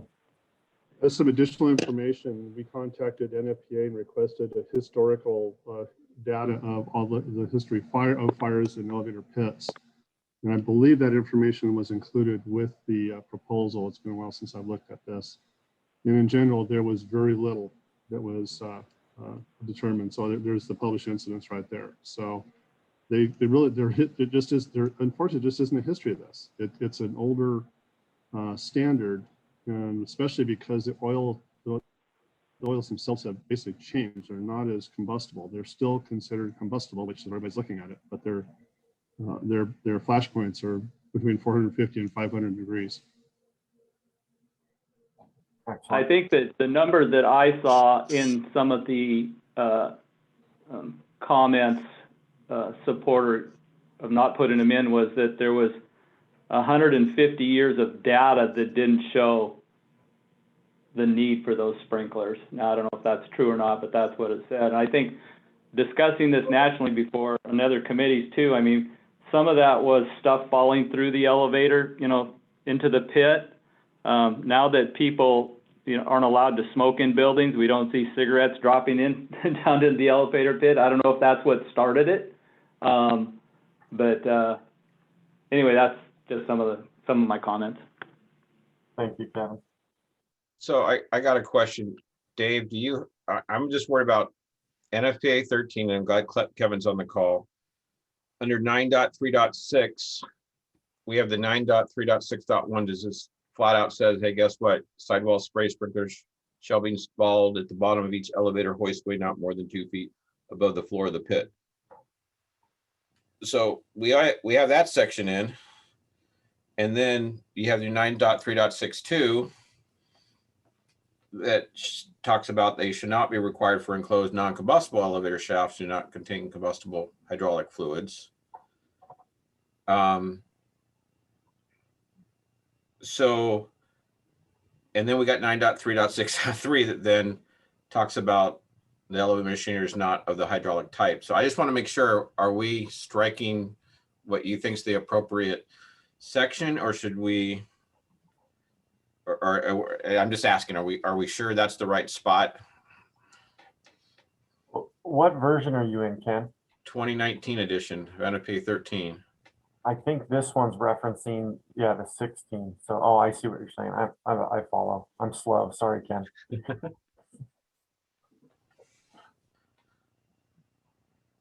Well, Ken, but when I looked at the code, those were the sections I was looking at. I'll pull up the sections here to make sure that's the correct one, but I believe that it's just the last sentence of that one part of the code, so. Okay, I'm going to share my screen again, John, and just show what I'm looking at, so. And I think this comes back to if we're going to do this in the 21 cycle or emergency rule, because if we do an emergency rule, it's going to fall under the 18, which I think is that reference. Yeah, be the 2016 if we do it as emergency rule. That's why I wanted to have the tag have that option. Okay, We so always have to consider that. So we have two, basically, a code change proposal for emergency rule, and then a code change for the 2021. Okay.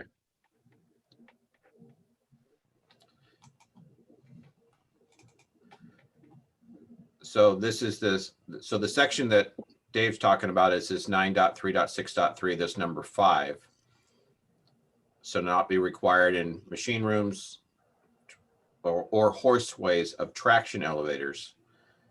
And then it has the number 5 here, the elevator machinery is not of the hydraulic type. So that would get struck. We would not enforce that. But what I was just worried about was right above it here, this section, wondering if that doesn't appear to be new. Is that new from the 2016? Doesn't appear to be. So that's what I didn't know if we needed to, if this messes things up, if we needed to, I don't know. Okay, it's the same. The difference is that in the 16 version, all of this is in chapter 8. In the 19, it bumps to 9. And so it's the same verbiage. It's just a renumbering from the 16 to 19. Okay, so then in the 16 version, do we need to do anything then with the emergency rule so nothing's convoluted? Yeah, so we would have to reference 815.5.2 in the 16. If I'm following that right. For the emergency amendment? Yeah, for the emergency amendment. Okay.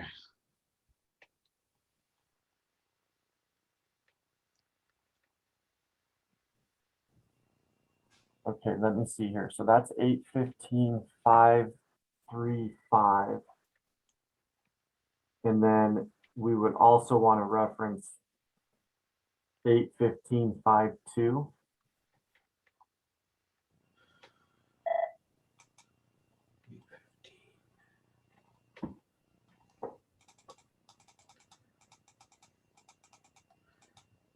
And Kevin, I don't know if you can help with this too. Are we going down a rabbit hole on this one by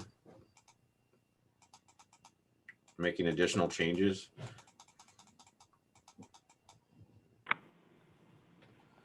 No, I don't believe so. Not that I can think of. So what?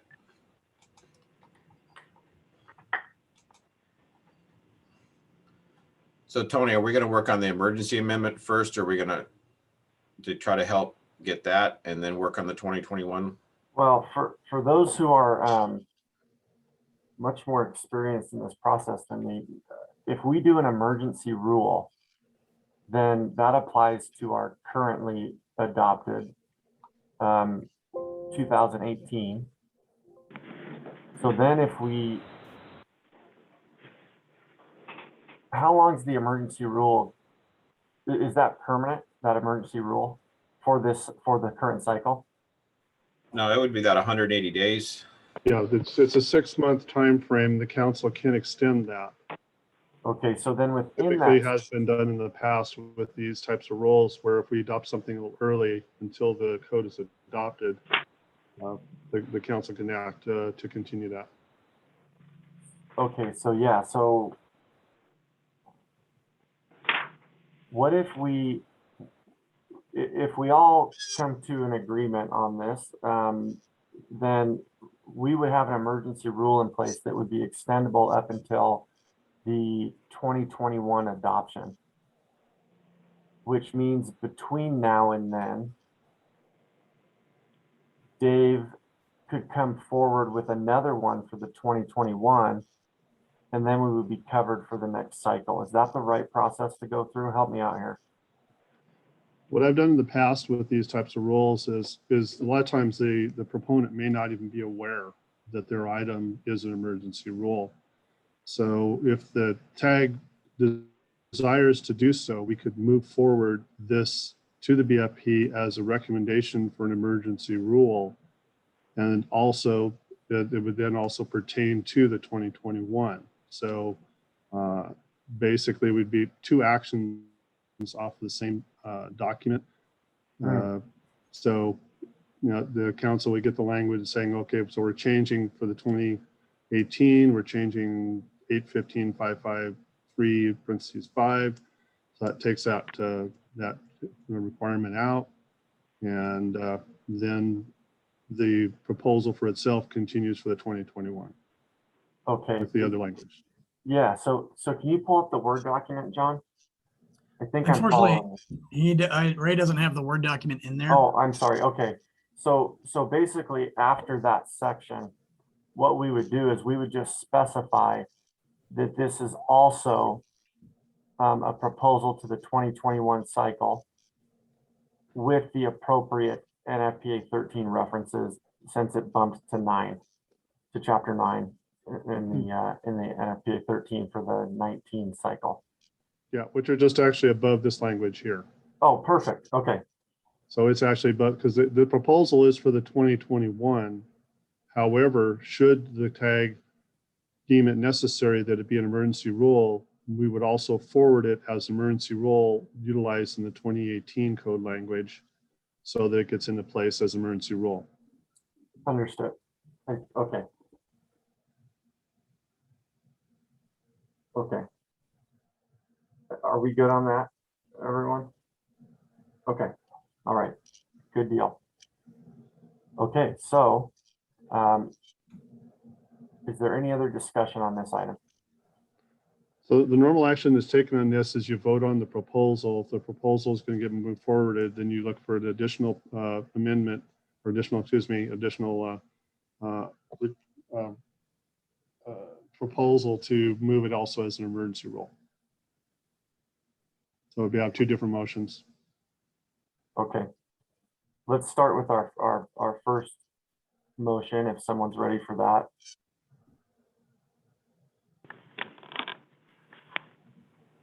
I will move. Okay. This Kevin, I'll second. Thank you, Kevin. Appreciate that. So we have a motion and a second. Any discussion? Okay. All those in favor? Aye. Aye. Aye. Aye. Aye. Okay, any against? Okay, first motion carries. The second motion would be for the 2021 cycle. Am I correct on that, Dave, or did I get backwards? But second motion would be is that we propose that this proposal be moved forward as emergency rule to modify the 2018 IBC IFC as noted in this proposal. Okay, and is that your motion, Dave? Yes. Okay. Thank you.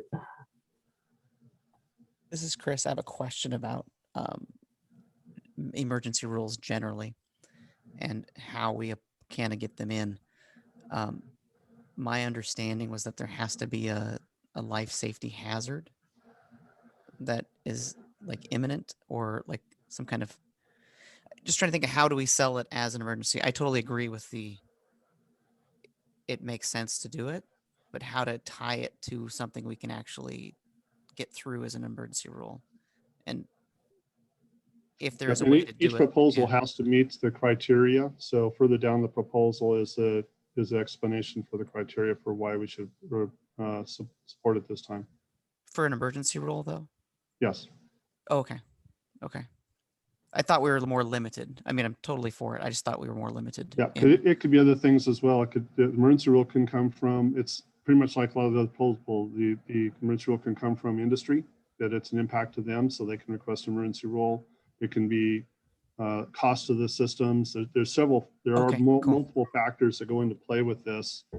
And I think I put in with this one is it basically, and I'm trying to remember what I had for the language of it, but it's pretty much that this is a requirement that's not necessary. It's very costly, and it affects the construction costs as well. So it's a matter of that it's a benefit to everybody if we don't have to worry about the sprinklers in a pit.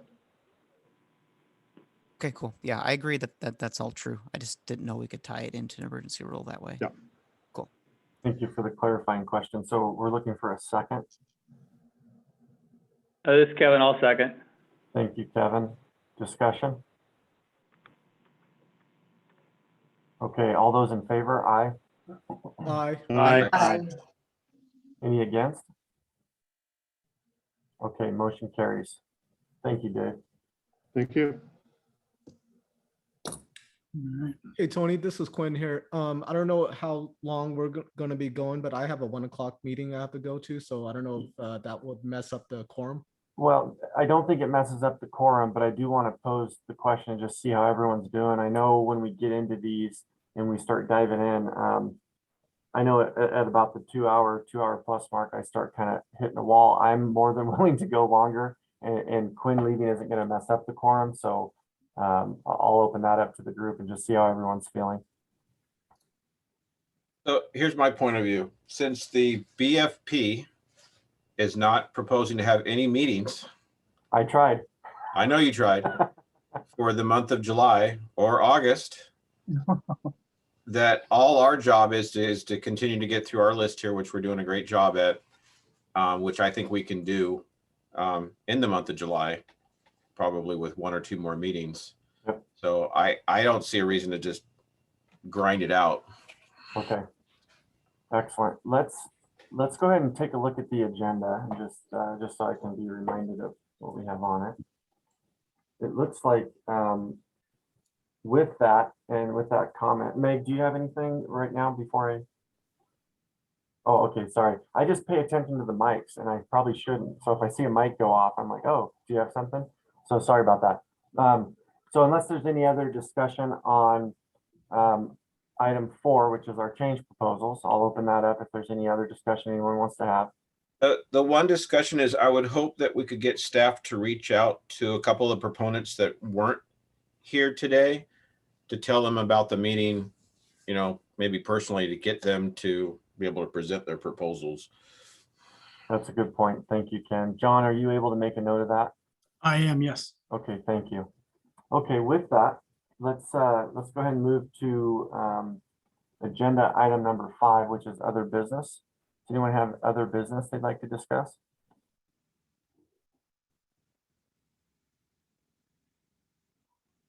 Okay. So before we adjourn, I just want to say thank you everyone for today's meeting. We had an awesome turnout and some really great conversation. And that was a lot of fun. So we'll do it again in a couple of weeks. So thank you. And John, welcome to the group. And you did an awesome job today. I want to thank you for that. You were right on top of it. Very well done. So Thank you. I and appreciate very well done by the board, the tag. Everyone did awesome today. So thank you. And with that, we'll go ahead and adjourn. it. All right. All right, take care, everybody. Take care. Have a good Thank you. course. Thanks, Tony.